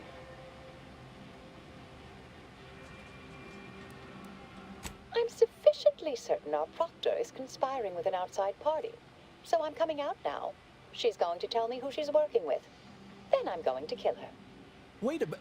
You're going to what? Our investigation, it's unfinished. And you're an initiate. What are you talking about? Oh, I see you two thought you were proving my innocence. No, you were helping identify my target. I'd advise you dears to help or stay out of my way. Proctor Svoboda needs to pay for her actions.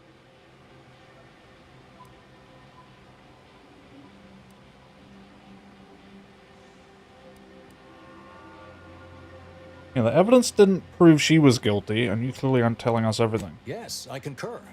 That may be the only part of this that seems certain. You are far more capable than some back manufacturing button pusher. Who are you, really? I am a dedicated agent of the Order, but no, dear. My name is not Miriam Alva. I am Marisol Delgado, formerly of the Department of Preemptive Causal Redirection. That group was just a story to scare novice scienticians. Next, you're going to be telling me you're... Wait. It is you, isn't it? The one they called the endpoint. Don't follow any lies. Is that a good thing? Pleased to meet you, former endpoint Delgado. I don't know what to call you now. Endpoint. Wish I had a cool code name.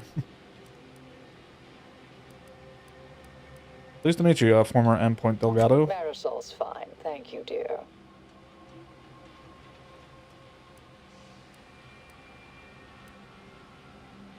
I must admit, I'm not entirely sure. The rumors about your department. They said anyone who might delay the equation being solved disappeared. If there are any hints of truth to that, I find it severely at odds with Order tenets for balancing efficiency with humanity. This is hardly the time for a history lesson or debate, I'm afraid.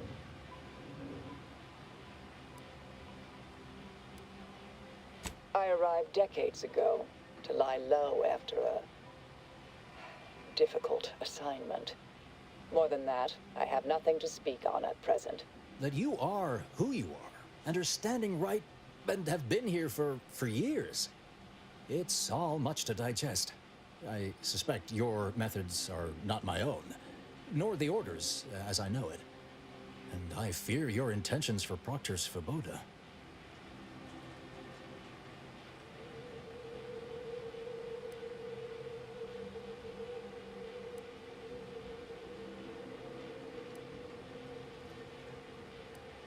Ooh, speech 8. So we forced the Proctor to reveal who she's working with or without your help.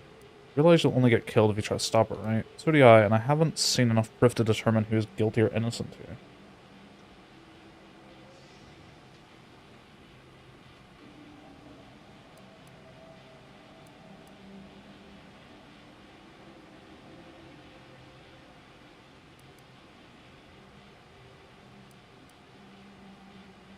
I cannot be party to this, but neither shall I stand in your way. A wise Oh, that calculation, my friend. wasn't what I thought. Good thing you showed up when you did. You saved me from having to kill everyone here. Svoboda has much to answer for. What's this? What are you doing here? Come to surrender, I take it? After decades keeping this identity, your inexpert blundering has rendered it obsolete. I am Marisol Delgado, former head intercessor of the Order. This would be an ideal time to confess everything before you die. You can't possibly be party to all this. Not with her vast misdeeds so readily apparent. Our investigator has definitively determined my innocence following a thorough investigation.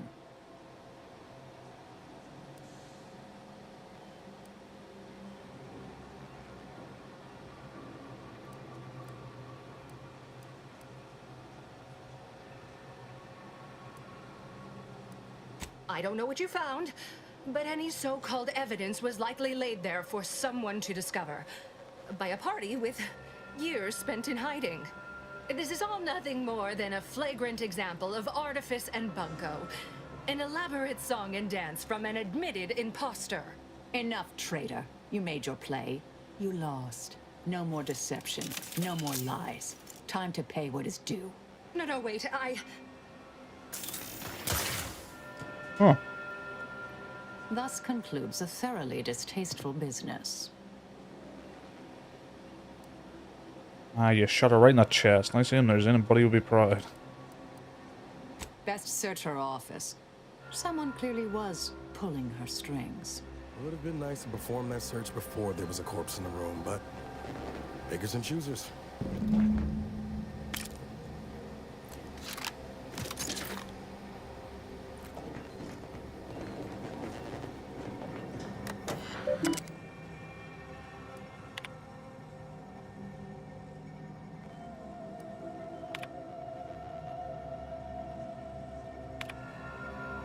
From Abbot Newell to Proctor Svoboda. Actually, I value your sagacity when it comes to supervisory matters. That said, allow me to put the following question to you. If one had a close colleague, a friend even, whose diligence appears to have slid, whose calculations have become increasingly error-ridden, What actions would you advise? Surely one would not consider submitting them for a promotion.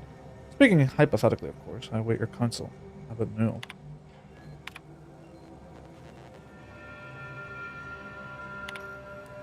The terminal unsealed the effluvium repository. That's traditionally off limits.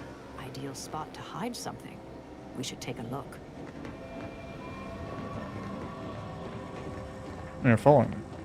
And she was in the DMs with the abbot.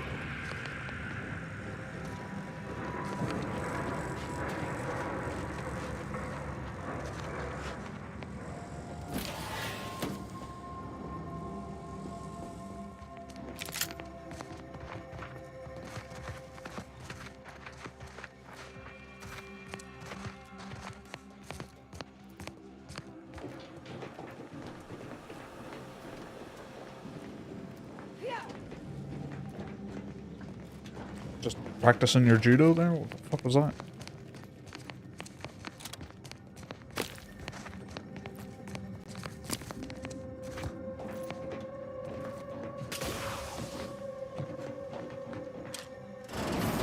This space used to be brimming with runoff chemical sludge. It's been renovated, I see. Another terminal. Go ahead. You should have the honors. Hold on.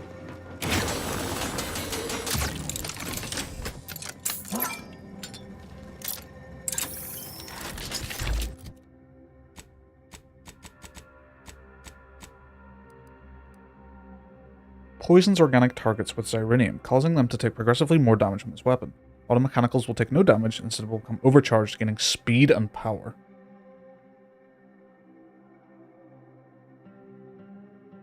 Interesting. Give me my shotgun back for now.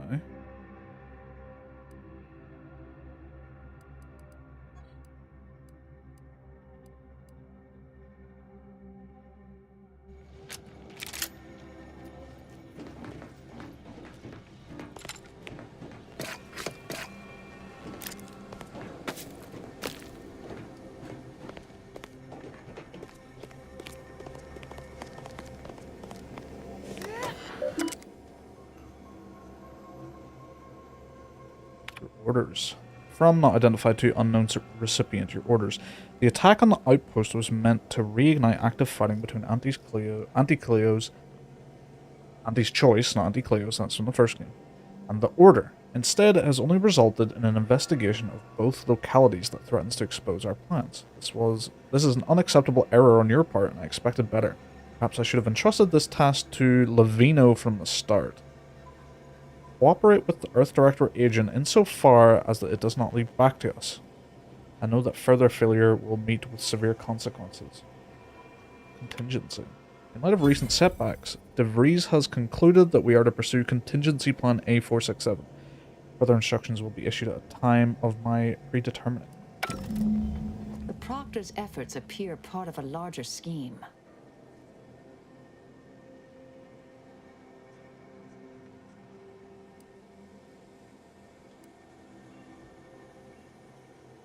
There's a conspirator named Victor said to be operating at the local end range. Yes, I'm pursuing the head of the conspiracy, August De Vries. Ah, of course. I should have assumed you had a greater purpose here. Are you going to be a companion?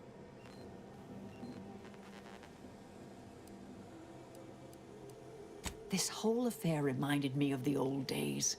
The blood, the secrecy, the calculations and intrigue. Been trying to tell myself I didn't miss it. But in action, I fear, ill suits me. I have some unfinished business I need to get back to.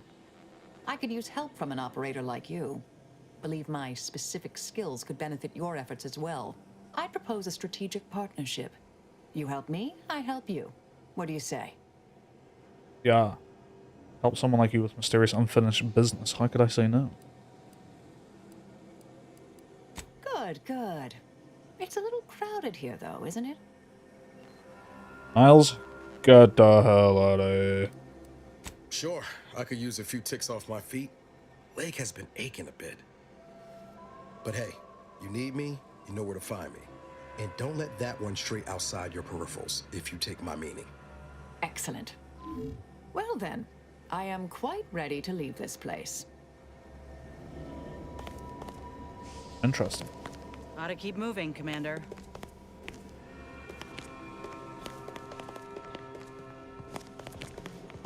So, Abbot Newell sent you to my manufactory to lower tensions with Auntie's Choice, I take it. Have you tried talking with them directly? He also asked us to convince Auntie's Choice that the Order wasn't responsible. Good, good.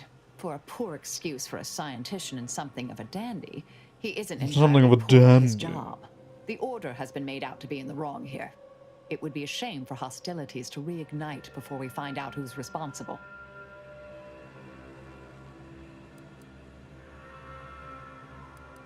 Do you now? Let's hear it. Sometimes, with purpose. Don't you as well? Do you draw some moral distinction between avenging harm and nipping it in the bud beforehand? When all Let's is not said do and this done, conversation. are those in your ledger any less dead than mine? Oh, no problem. Kill away. That so? Hadn't thought you'd felt that way. Didn't take you for a Just a pacifist. mite less homicidal. Just a mite less homicidal. Some were proprietary. Often they involved forms of subtle persuasion, others more overt influence.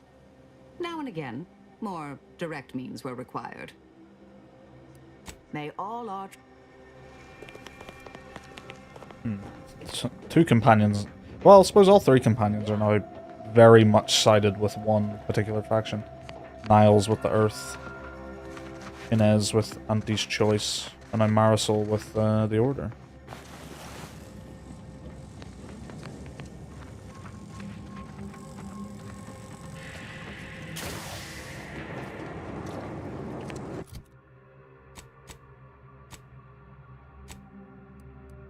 Marcel occasionally tosses small portable capacitors near you. Walking over them automatically activates them, restoring gadget energy. Attacking them causes them to explode, dealing shock damage in an area. Marcel analyzes an enemy in combat, marking it while active. Your attacks against that target apply effects depending on the location of the body you hit. Okay. Your attacks against the target affected by Marcel's companion ability restore gadget energy. 10% damage dealt, restore gadget energy. Marcel's companion ability now affects an area around the target, applying it to effects all nearby. Yeah, sure.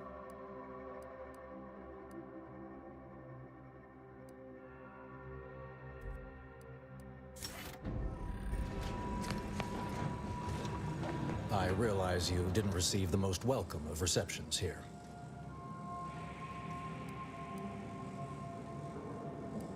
Well, regardless, I recognize you've done right by us here today, and I appreciate your efforts.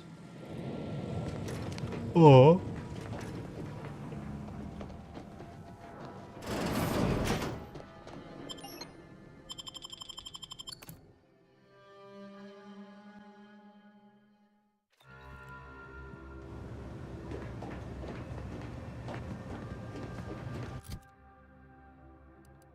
Plenitude of natural resources.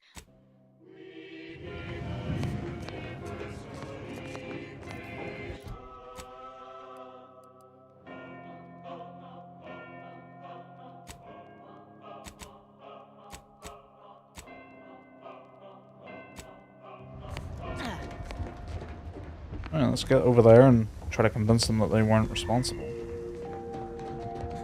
You have tuned your receiver to Grand Plan Wireless. We verify before we amplify. Drink Maxima alcohol-free liquor. The other brands may be 80 proof, but ours has 80 proofs. One printed on each label. Collect and study them all. From the Order of the Ascendant. Humorous hot beverage mug text recently observed, scienticians seek safety in numbers and enlightenment. Consistency in your work is wonderful. Consistency in playlists is not. Now for a new song.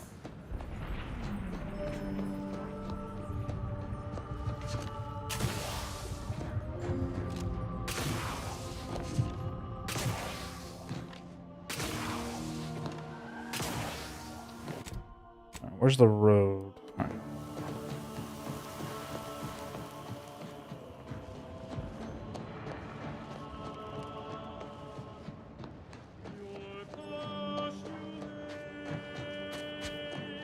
Sounds like something out here in KCD too.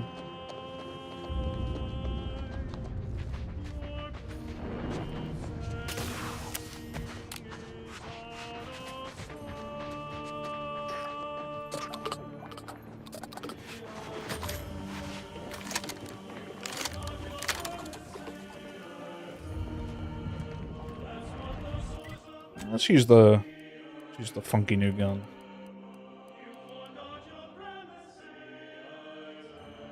I should also just get rid of a lot of stuff here.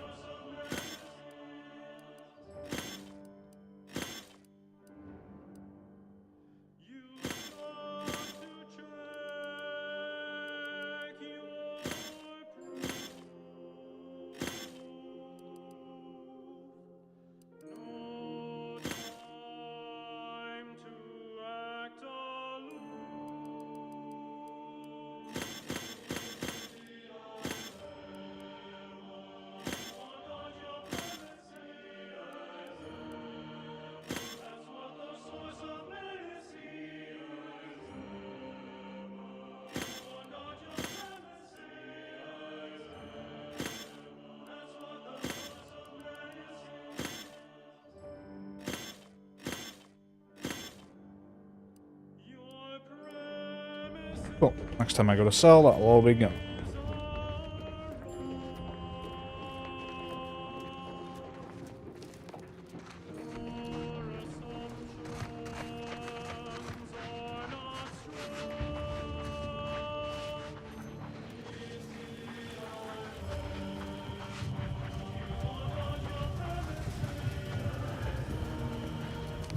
I have too much on my mind for idle numerical chit-chat.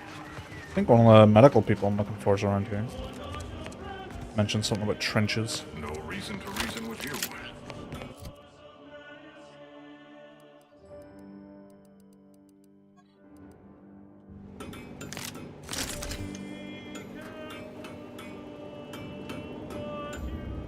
Quick sneeze.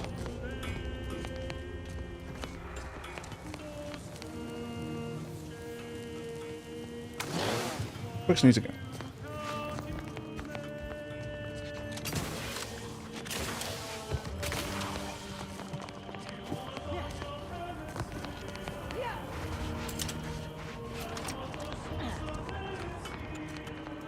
Perhaps it would be advantageous to... No, that won't function. Well, we could... It's probably him I need to talk to.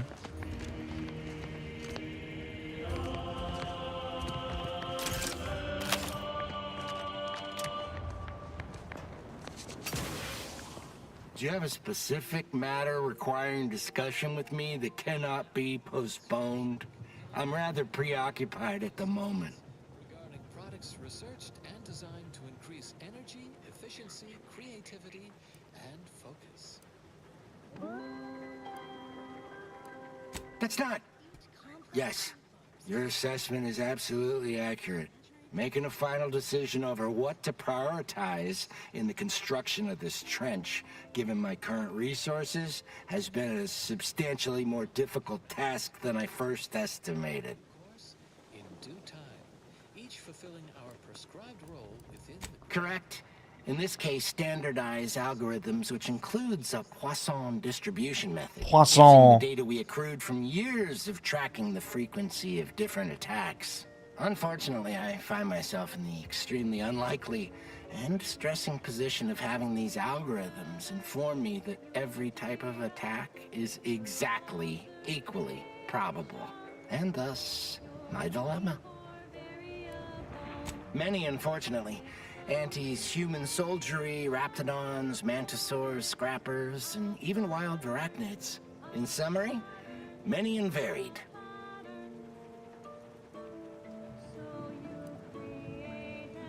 He's gonna say, but then it's not as good at defending against any one of them.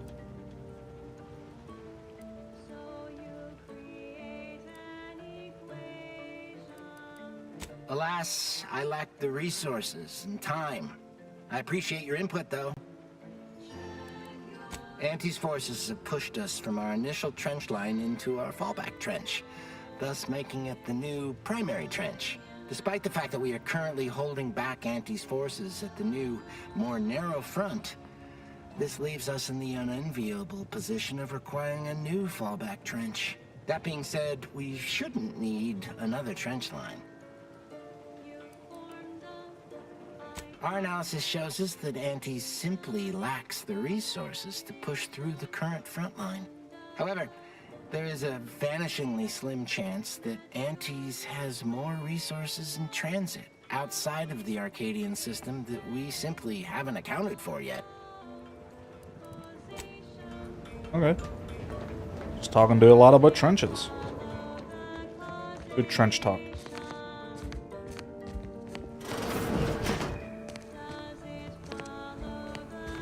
You have a very non-scholarly look about you.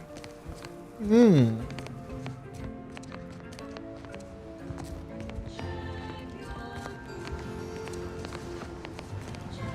Please don't distract me from my more pressing distractions.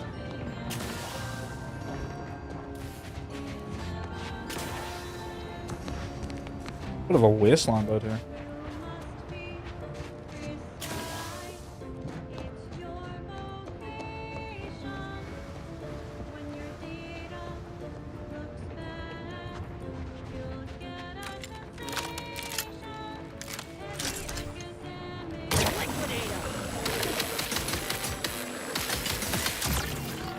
Okay, it's not quite that sick. I'll try it on a person.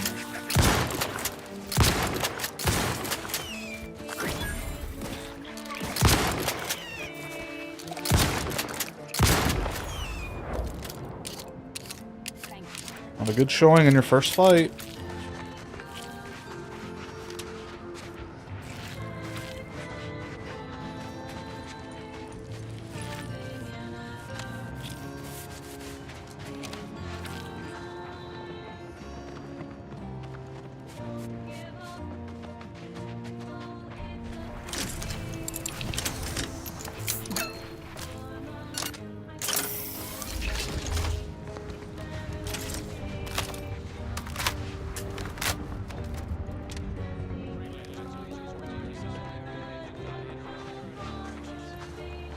Huh?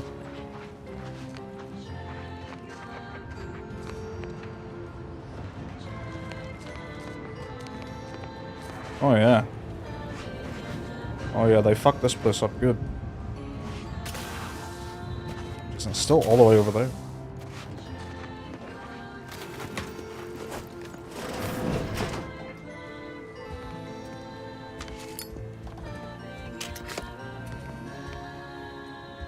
Okay, this is not. Where do they want me to go? Into the trench?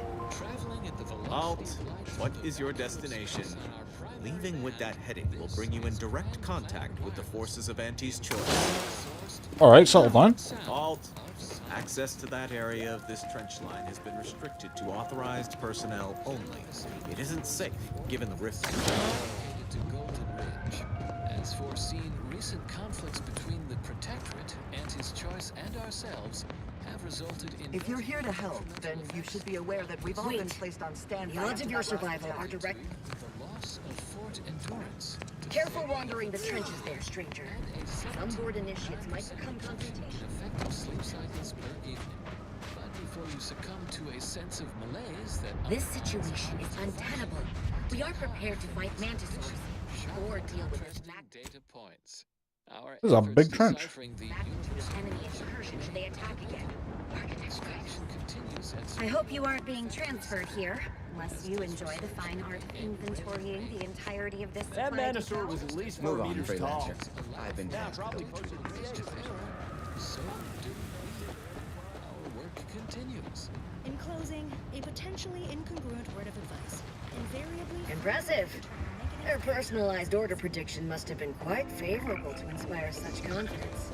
And now, additional data and/or music determined to facilitate. Is this where you want me to go? And now a song from a location predicted. That is what I call a stubborn clog in the old pipes.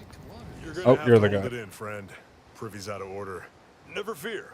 I'll get that clog moving soon enough. They don't call me the pipe doctor for nothing. Illnesses and eventual control of the purple-berry parasite. Can't believe I'm standing in the presence of the pipe doctor himself. 3918-4 Shucks. Why, if I hadn't just been wrist deep in sewer water, I'd shake your hand. Is Marie de Rothschild, Junior Archivist, Class 4 of the Archive. Today, The notion of a pipe doctor stems from the belief and understanding that plumbing and the human body are fundamentally very similar. You're gonna have to justify that. Of course. I wouldn't make such a claim if I couldn't back it up. It's like I've always said. A doctor is a biological plumber, exploring the unknown and unseen depths of the human body. And what is the human body but one long, wet, interconnected pipe? Take it from the pipe doctor. We're all just tubes down to the core. Okay. They need extra medical help in Matriarch's Mercy. Pipe doctor is probably close enough. You mean you want the pipe doctor to practice real medicine? On real people? Why, this is the greatest day of my life. The human gut is the most compact and efficient sewer system ever. A plumber's dream. My dream. My dream. But don't get me wrong, it would be an honor. I'm just not sure that I'm ready for that kind of challenge. I've already got an automech on staff, why not a plumber? Maybe you're right. The day an automech unclogs a toilet unsupervised is the day I hang up my spurs. Very well. Sometimes it takes a plumber to do a doctor's job. If Matriarch's Mercy cries out in need, then the pipe doctor will answer.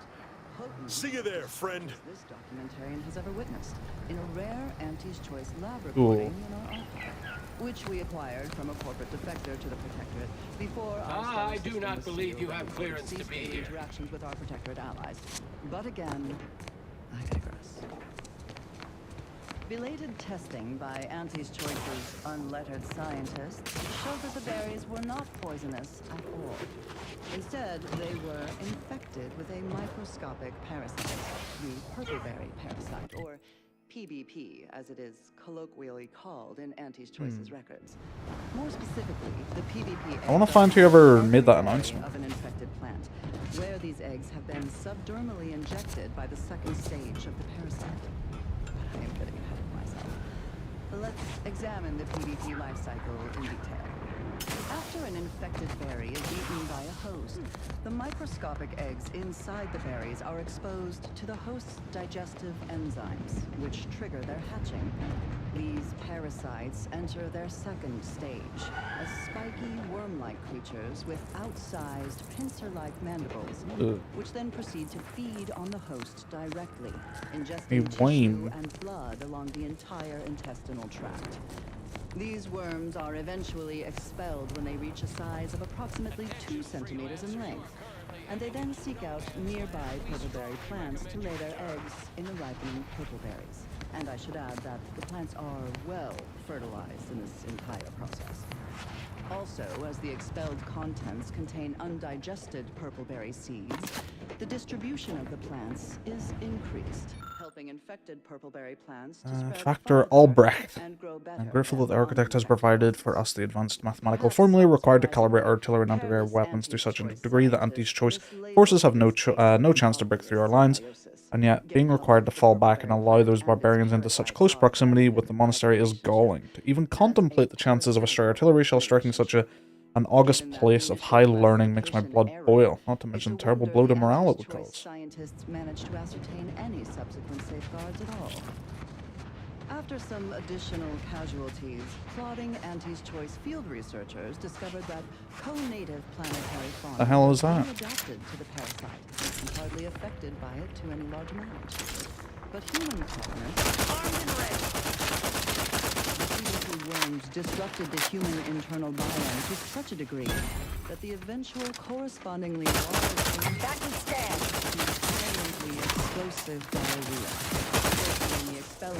Just heard diarrhea on the radio. Most of the person's gastrointestinal tract. Human casualty rates were close to 100%, even when reluctantly given medical attention by Auntie's Choice doctors, who were more concerned with upselling unnecessary procedures or prescribing expensive ointments such as their antibiotics. Target analyzed. Lay down fire. Dying patients, except possibly smoothing away some wrinkles. Back in business. Literally.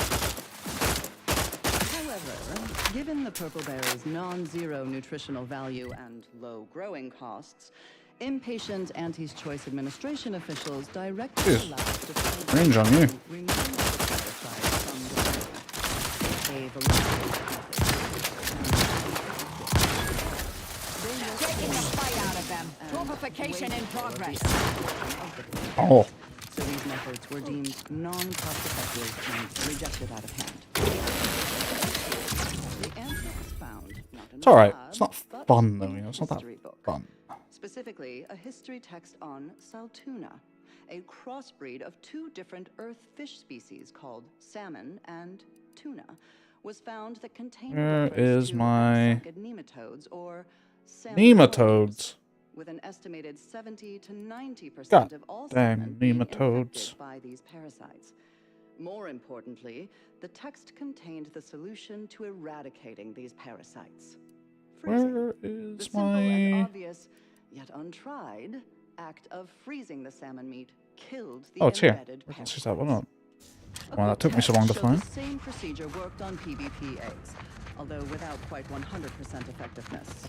The remaining parasite eggs were not removed, a method that was judged too wasteful and expensive, since they increased the protein content of the berries without affecting their texture or flavor in any discernible way. The microscopic Honestly, that egg gun's removals just were simply there too for the small robots. to be seen or felt The by auto the cunning mechanicals. eyes and tongues of their consumers. So Auntie's Choice administrators were satisfied with this inept solution. Purple berries are now a common nutritional and flavoring agent throughout the colony worlds. Mindless Auntie's Choice consumers especially purchase a large variety of purpleberry-themed foods and beverages, all of them mislabeled parasite-free. More accurately, the label should read live parasite-free. But in any case, Auntie's Choice once again demonstrated their contempt for That's their a big one. customers, for nature, and for any pretense of safety. Another Let me handle this.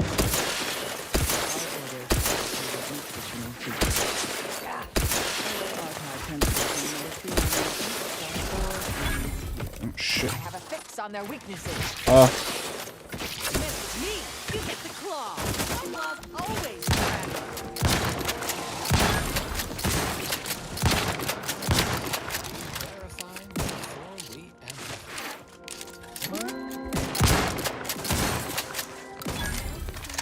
Look me up. I do it for you. Tight as any proved by the charismatic mathematician. From the Back in order of business.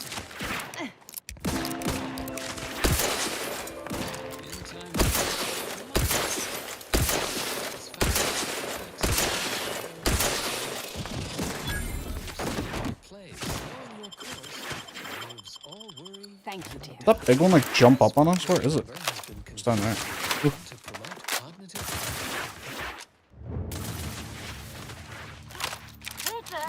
Check your scopes for combatant analysis.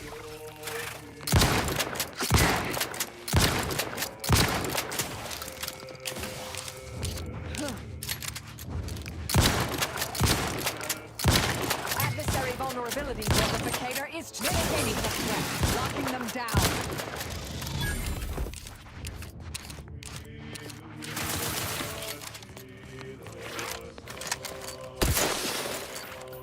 Target analyzed. Lay down fire.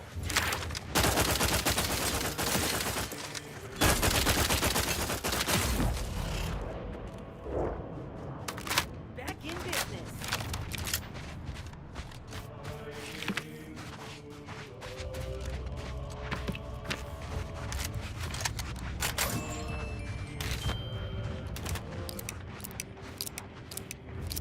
So, is someone still alive in here? That thing was trying to get in.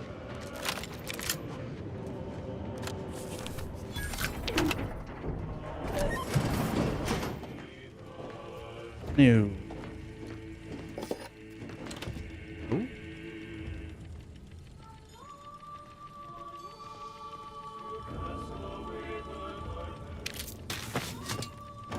Kinetic plasma.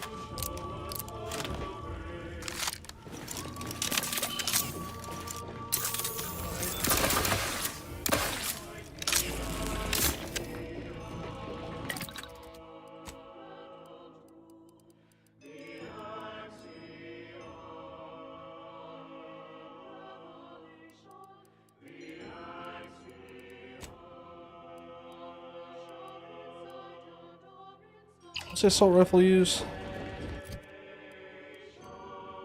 Long rounds.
Smoke grenades or the moon head?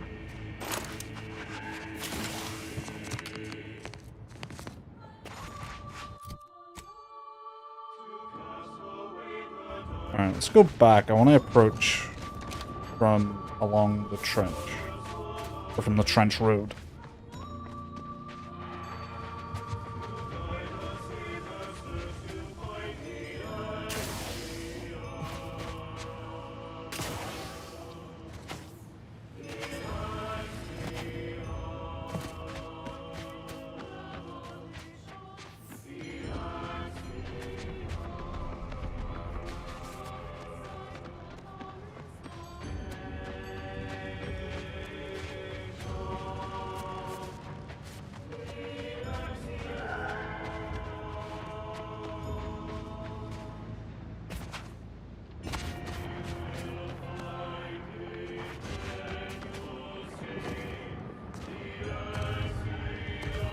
Hello. No, I'm leaving. This thing has barely any ammo.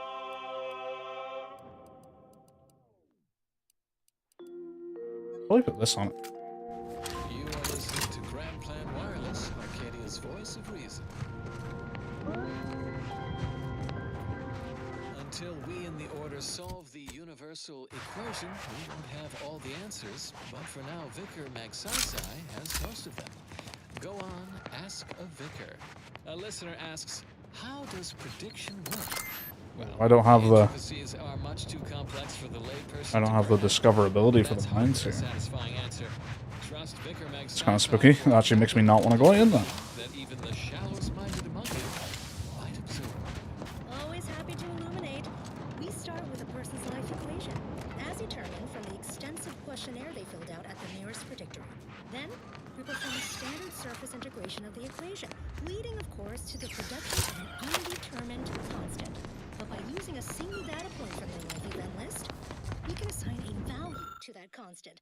Any who read this plaque know of the sacrifices made by the below members of the Order of the Ascendant. Their courage, honor, and unflinching loyalty to the Order will not be forgotten. They laid down their lives, giving up the opportunity for future learning and scientific advancement to halt the relentless advancement of the depraved capitalistic barbarianism of Anti-Choice's forces. In fact, I predicted it. Until next time, keep your queries coming. Stay tuned for what follows. How was this built here? Avid followers of our predictive playlists are already aware of which song follows. Interested in receiving our weekly selection of mathematical clues? Visit your local predictory. The color of space. A chromospectral analysis. When asked about the average color of space, famous stellar cartographer Newton Otisgard replied, no hesitation, beige. Beige. To experienced lumen astronomers, his answer was the expected one. I can see it, but I can't see it. The obtuse listener bleating, with their faces contorted into a rictus of ignorance. Wouldn't the average color be black or white, or simply a shade of gray? No. No, it would not. The answer is rooted in the science of how hot objects absorb and emit light, which answers the ancillary question of why there are no green stars. To understand all of this, you must understand the basics of thermal divarication emission theory. The typical piece of non-heated matter absorbs most electromagnetic radiation that falls upon it, including light, infrared, and radio emissions. And the matter reflects only a small portion of that radiation. Look alive, Commander. Color generates what radiation may absorb, so they can be modeled as an idealized object, which is back and scared. Draft is ready. Frankly, of all pissed off. electromagnetic radiation, and The hell was that? based Oh, on it's just high level. Stellar composition determines what packets of light will be emitted, while stellar temperature determines the frequency of light and hence what portion of the spectrum that light is in. Low temperature emission is mostly infrared and not visible to us without proper instrumentation. Is this a mine? Described here. Oh, it's under me. As the stellar body's temperature increases, its emitted light shifts up into visible light, through red, into orange, then yellow, then white. This is Chief Quidley, recording with the intent of registering this most unusual sequence of events and securing their serial wave rights. Recently, we reckoned it'd be a hoot to hack a captured order terminal, use it to heckle them. Instead, we wound up chinwagging. And turns out we have much in common. They're bored, we're bored, and everyone got sick of trench living months ago. Next thing you know, we're getting together for brews and a wave of their knockoff sport, pitchball. And where there's booze and ball, there's betting. And while those order folk are scary data smart, they can't see the angles if they're big as a ship and bright as a hollow ad. They just see stats and percents. And don't get how spunk, moxie, and being due play into it. I thought hustling games of six caps was the easiest way to make bits. Not no more. Hey. Another one. That's probably a mine.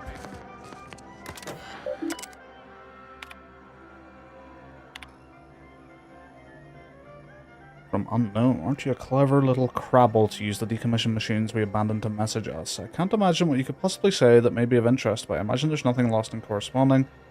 Perhaps I can show you the universe has far more to offer than your stark consumerism and disgustingly sweet breakfast cereals. Nonetheless, I find your offer of parley fascinating. My unit seems to believe that I have a plus or minus 74.332 chance of turning this communication into something meaningful if we meet, so I accept. Let us gather at the muster station halfway between our lines under the white flag of peace and hear what the other has to say. I must admit, I'm still more than a little surprised we found you, your smiling patriots of Ox and snacks rather than anti-choices grenades dropping on our brows, but it certainly was a fabulous time.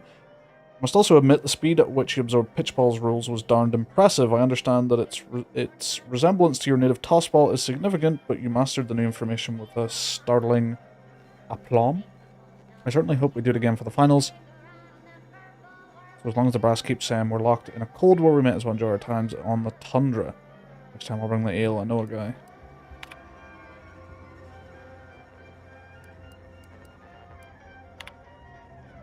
I don't know who let the word slip of our peace summits, but my command has heard it, same as yours. And it proceeded in ours in the same...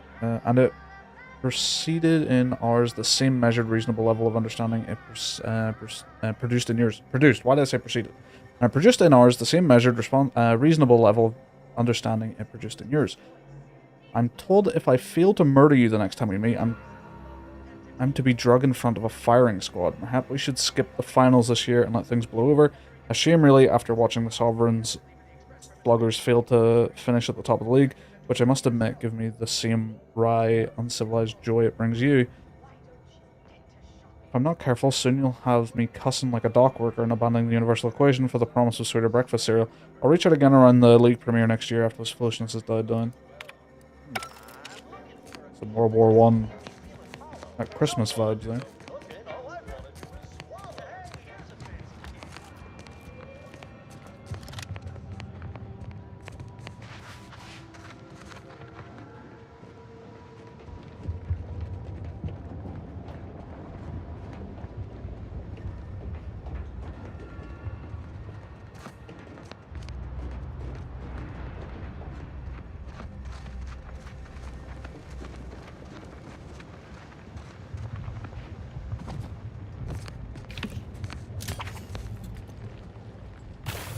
What was that?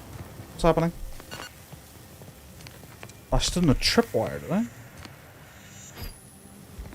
I fucking did too.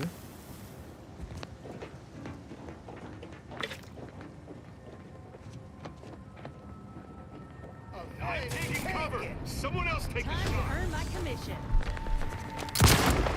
Jump shot. Disarm.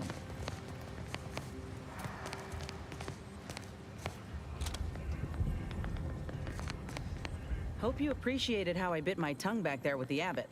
Didn't want things to come to blows with civilians in the crossfire. Full of excuses for the attack, wasn't he? Could be that he's sincere. Or could be that he has his hands so full with keeping his community from falling apart that he missed a memo or two. Either way, I'm willing to stay my hand until we know the truth. If it were my folk buried under the rubble, if Ortiz was among them, I'd want to know for certain before acting. Besides, ain't nobody around here better suited for investigating than we are.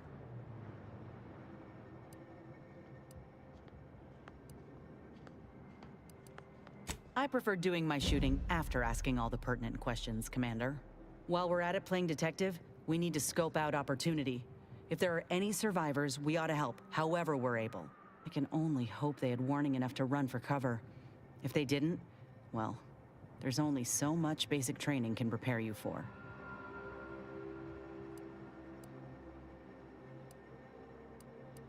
Once endured a week-long bombardment in a foxhole with only enough rations to last 3 days. Screams went on twice that long. Some of us still ain't fully recovered. We should move on, unless you've got something for me?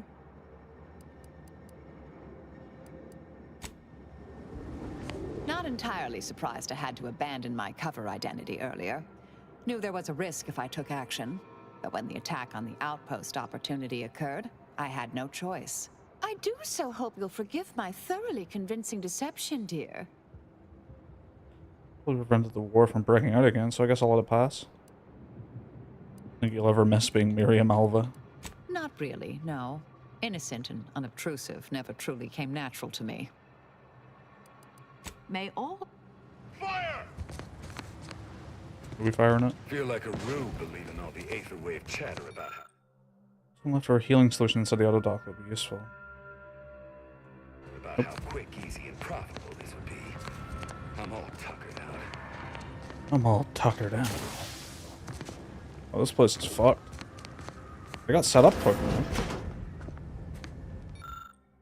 Personal log unknown. I don't really get it. Our initial landing and attack went so well, and now nothing. We're stuck at a standstill. Can't get no supplies or nothing from orbit. Can't get no one up and over to the Order's last trench. Commander saying every time we tried, we got shot to pieces. Whose fault might that be, Void Brain?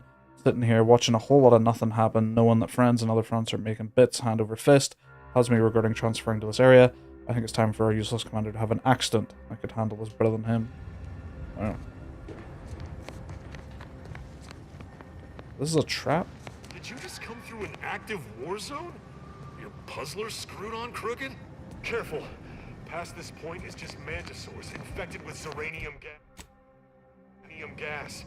The gas makes them tougher than a crabble's backside and completely uncontrollable. Fire! Fire! Keep thinking they're gonna shoot me.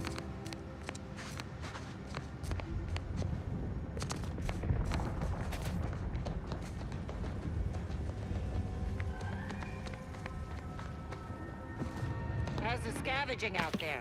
Anything juicy? Oh yeah.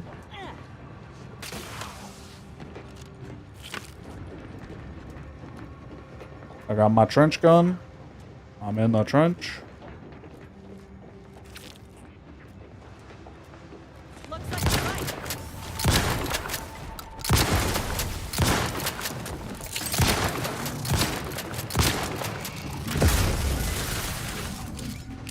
Gun weapon ready, Commander.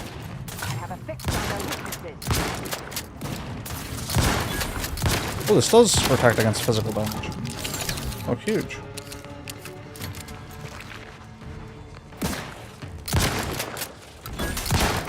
Check your scopes for combatant analysis.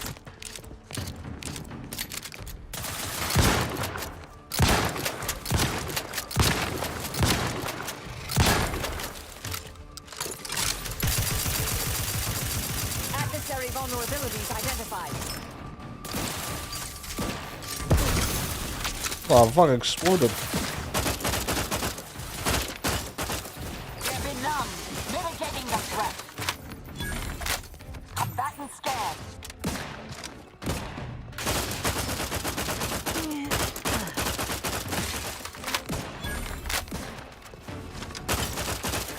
Bucklaw! This thing's got a mean streak. I have a fix on their weaknesses. There's a lot of enemies. Speech 8, please.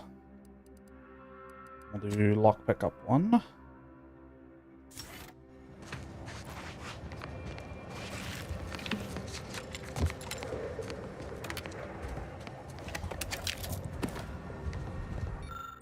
Observations on Xyranium gas-infused Mantisaur. Several weeks ago, we accidentally ruptured a Xyranium gas canister and were forced to evacuate the area. We lost several troopers to the Xyranium, as it's quite lethal to humans.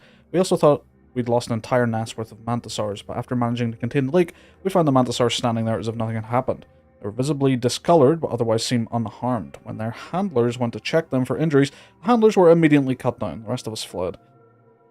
It seems that the Xyranium gas has bonded with the Mantisaurs in some capacity. Aside from the discoloration, they're faster, stronger, and more durable than any normal Mantisaur. They're also completely uncontrollable. I'll require further study in order to figure out how to control them and make this discovery profitable.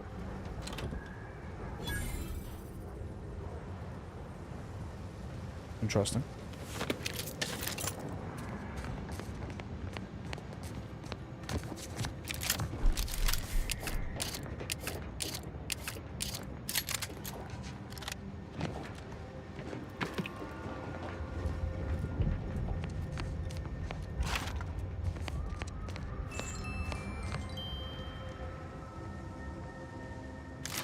That's not what I meant. Oh, this is a different gun, actually. What is this?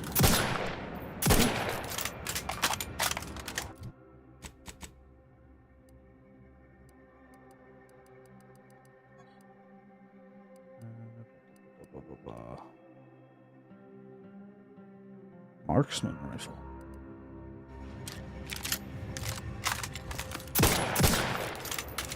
Very M14 reminiscent. But also a little bit like Japanese rifle. World War II. The way that bolt is.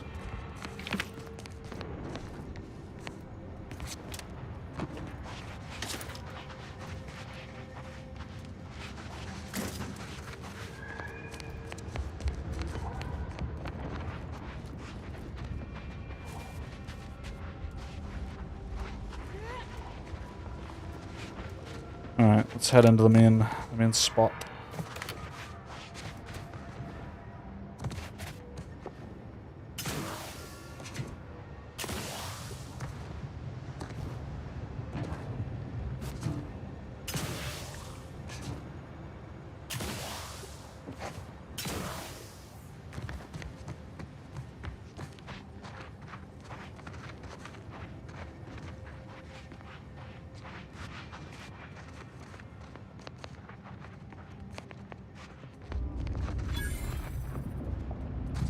Looks like a few made it.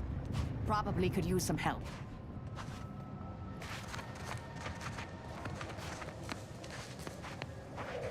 My insides, they're on. I just threw up all over my issues. They're on Read about the stationary manner of caustic, volatile, and medical grade chemicals. All it would take is this working to get something deadly. Barnabas, the boss Barnabas, I need you to go get help, buddy. I think I might be hallucinating. What in the scrupulous name of profitable deductibles do you think you're doing? Just who are you, and why are you walking through my triage? I'd love to see what you have for sale. Some kind of rocket attack, or maybe an orbital strike. Can't rightly say for sure, but it came from above and hit us hard. Don't suppose you're looking for a way to help? I'm absolutely desperate, and I'm sure I could rustle up some suitable reward if you helped. We need compression coils. The attack left more wounded than I have supplies for, plus a hefty amount of uranium poisoning. And the coils on our autodocs have worn out. Without them, they can't convert raw materials into the medicaments needed to help the soldiers heal. As many as you can. There is so much more work than I can handle. It's only by getting these 3 defunct autodocs back online that I can hope to save most of these folk. Auntie dropped extra compression coils in pods from orbit to help our advance, but they landed everywhere. Though I heard some are in the no man's land between the battle lines. Many thanks, but please hurry. Actual quest? Yes. I know I'm not responsible for this, but still feel accountable somehow. I'm all for helping. Oh, thank law. It's Barnabas, the worst worst. The worst. I need you to go get help, buddy. Yeah. I think I might be hallucinating.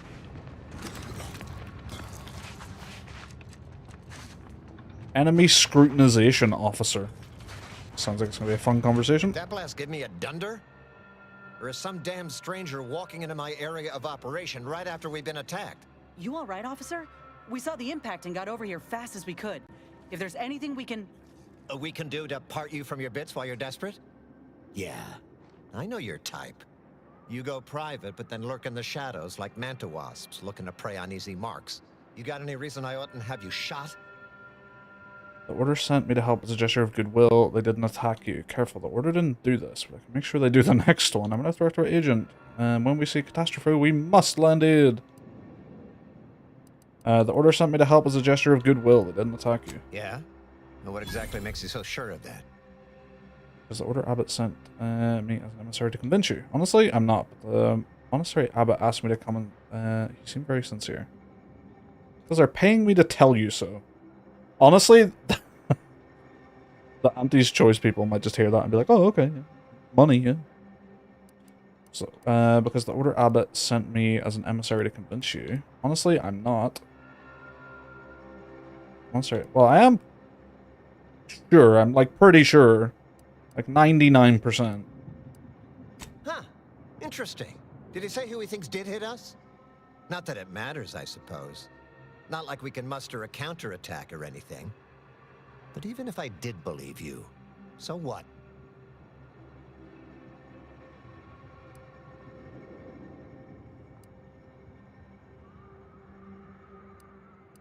Seriously?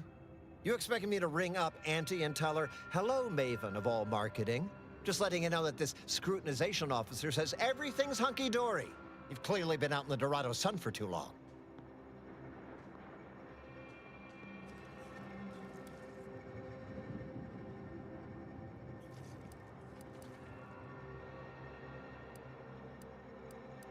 Ah, an offer for transaction. Now you're talking my language. Didn't reckon you as someone sympathetic to our ways. It just so happens we might be able to trade services. Normally I wouldn't admit this kind of weakness. It's bad practice. But I'm really in the squeeze, and you might be useful. Lately my luck's been right miserable. I got enemy sneak attacks. I got grunts murdering each other. I got unsanctioned power struggles.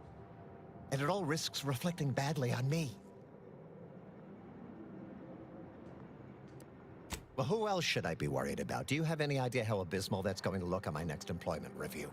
You cut down the number of issues that are vexing me, and I'll send you a word of peace and harmony up the chain. What's good for me is good for you, see? Quid pro quo. Or, if all that sounds like too much work for you, there are other ways to curry my favor. Make me believe your good intentions. Encourage me to take your side.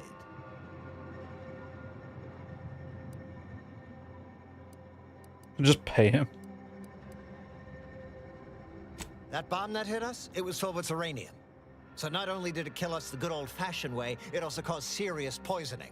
My contract medicalist over there is literally up to her elbows in it, her hourly rate is ridiculous, and our damn autodocs have gone on the fritz from the workload. You get her the compression coil she needs to make the autodocs work, and that should cut her billable hours in half, and then I'll send your message. Okay. I've already agreed to do that. There's been a murder at one of our forts. Trooper's accused of poisoning her senior officer for some preposterous reason. Problem is, I'm already short on medical specialists. The last thing I can do is waste one for days just to find out if she did or didn't toxify him. Go find out who done it, and I'll send the message you're asking for. What else? This is gonna make no more sense for me saying it than it's gonna make for you hearing it, but apparently, the senior officer at one of my forts is a mantisaur. A real, actual, pincer-faced, carapace-having mantisaur. Not a half-human one, or a psychic one, or a talking one, just a regular old, head-munching mantisaur. Anyways, there's some dispute over who his second should be, and he can't exactly decide himself. So go sort it out for me, and I will gladly send your message. Now, you know that's an irrevocable deal, right? As in, please remember it's legally binding, and I will sue you if you fail to get it done. So don't let either of us down.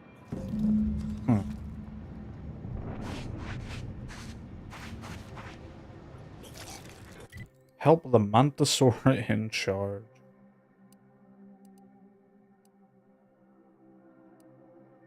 Help solve a murder, help the mantisaur, get those.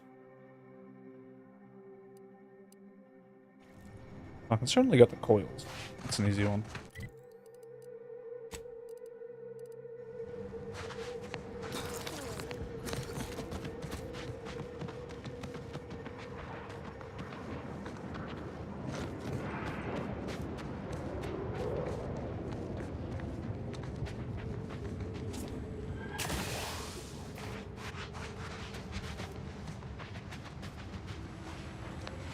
Yeah, this place got fucked up.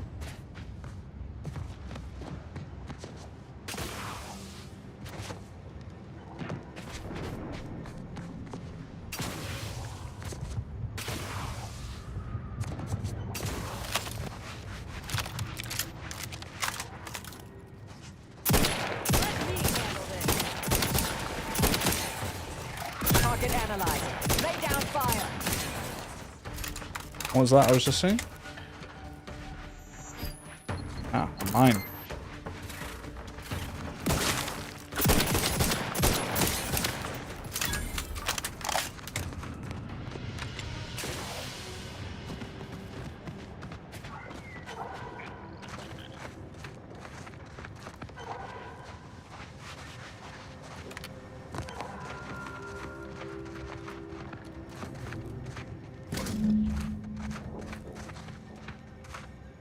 One of 15?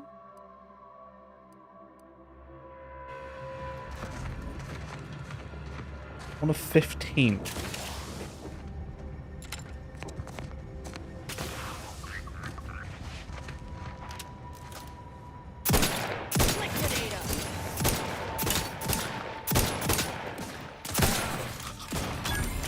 Adversary vulnerabilities identified.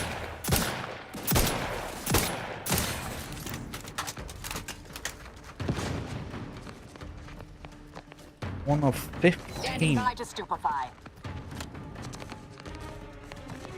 Surely they're not just flying around the place here, right?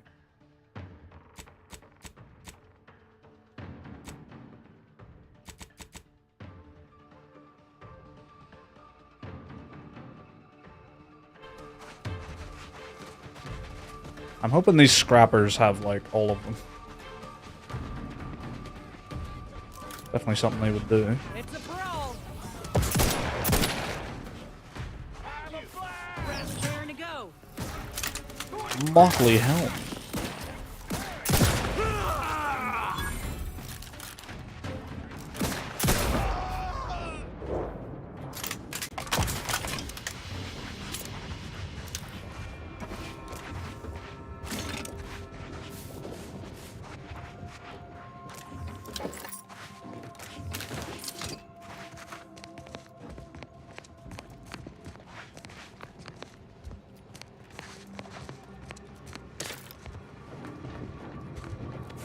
I like this marksman rifle.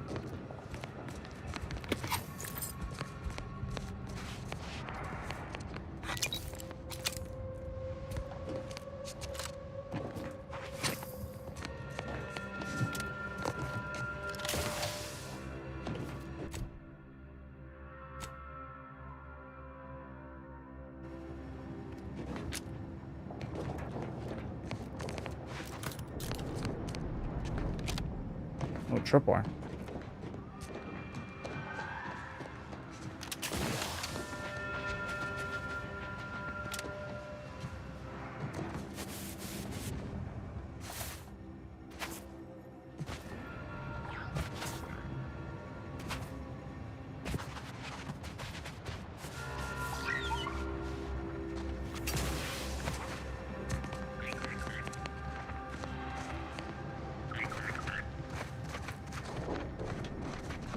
Like, are they just lying around somewhere near it?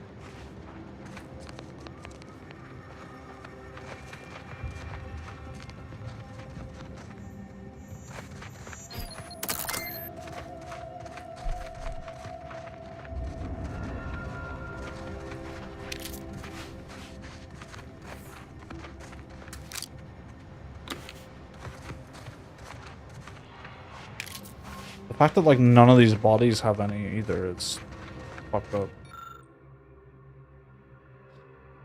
William thoroughly picked over remains of what can only seem to be an AC trooper.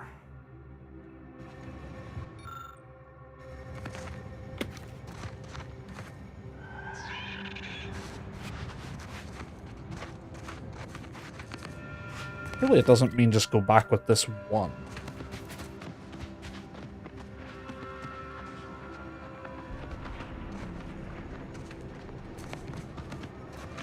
But fuck if I know where any more of these are.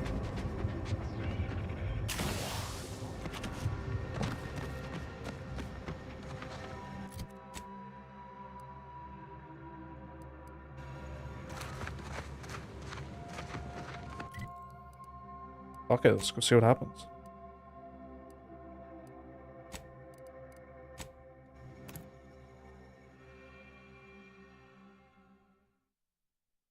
I'll make a save before it, because I just want to check.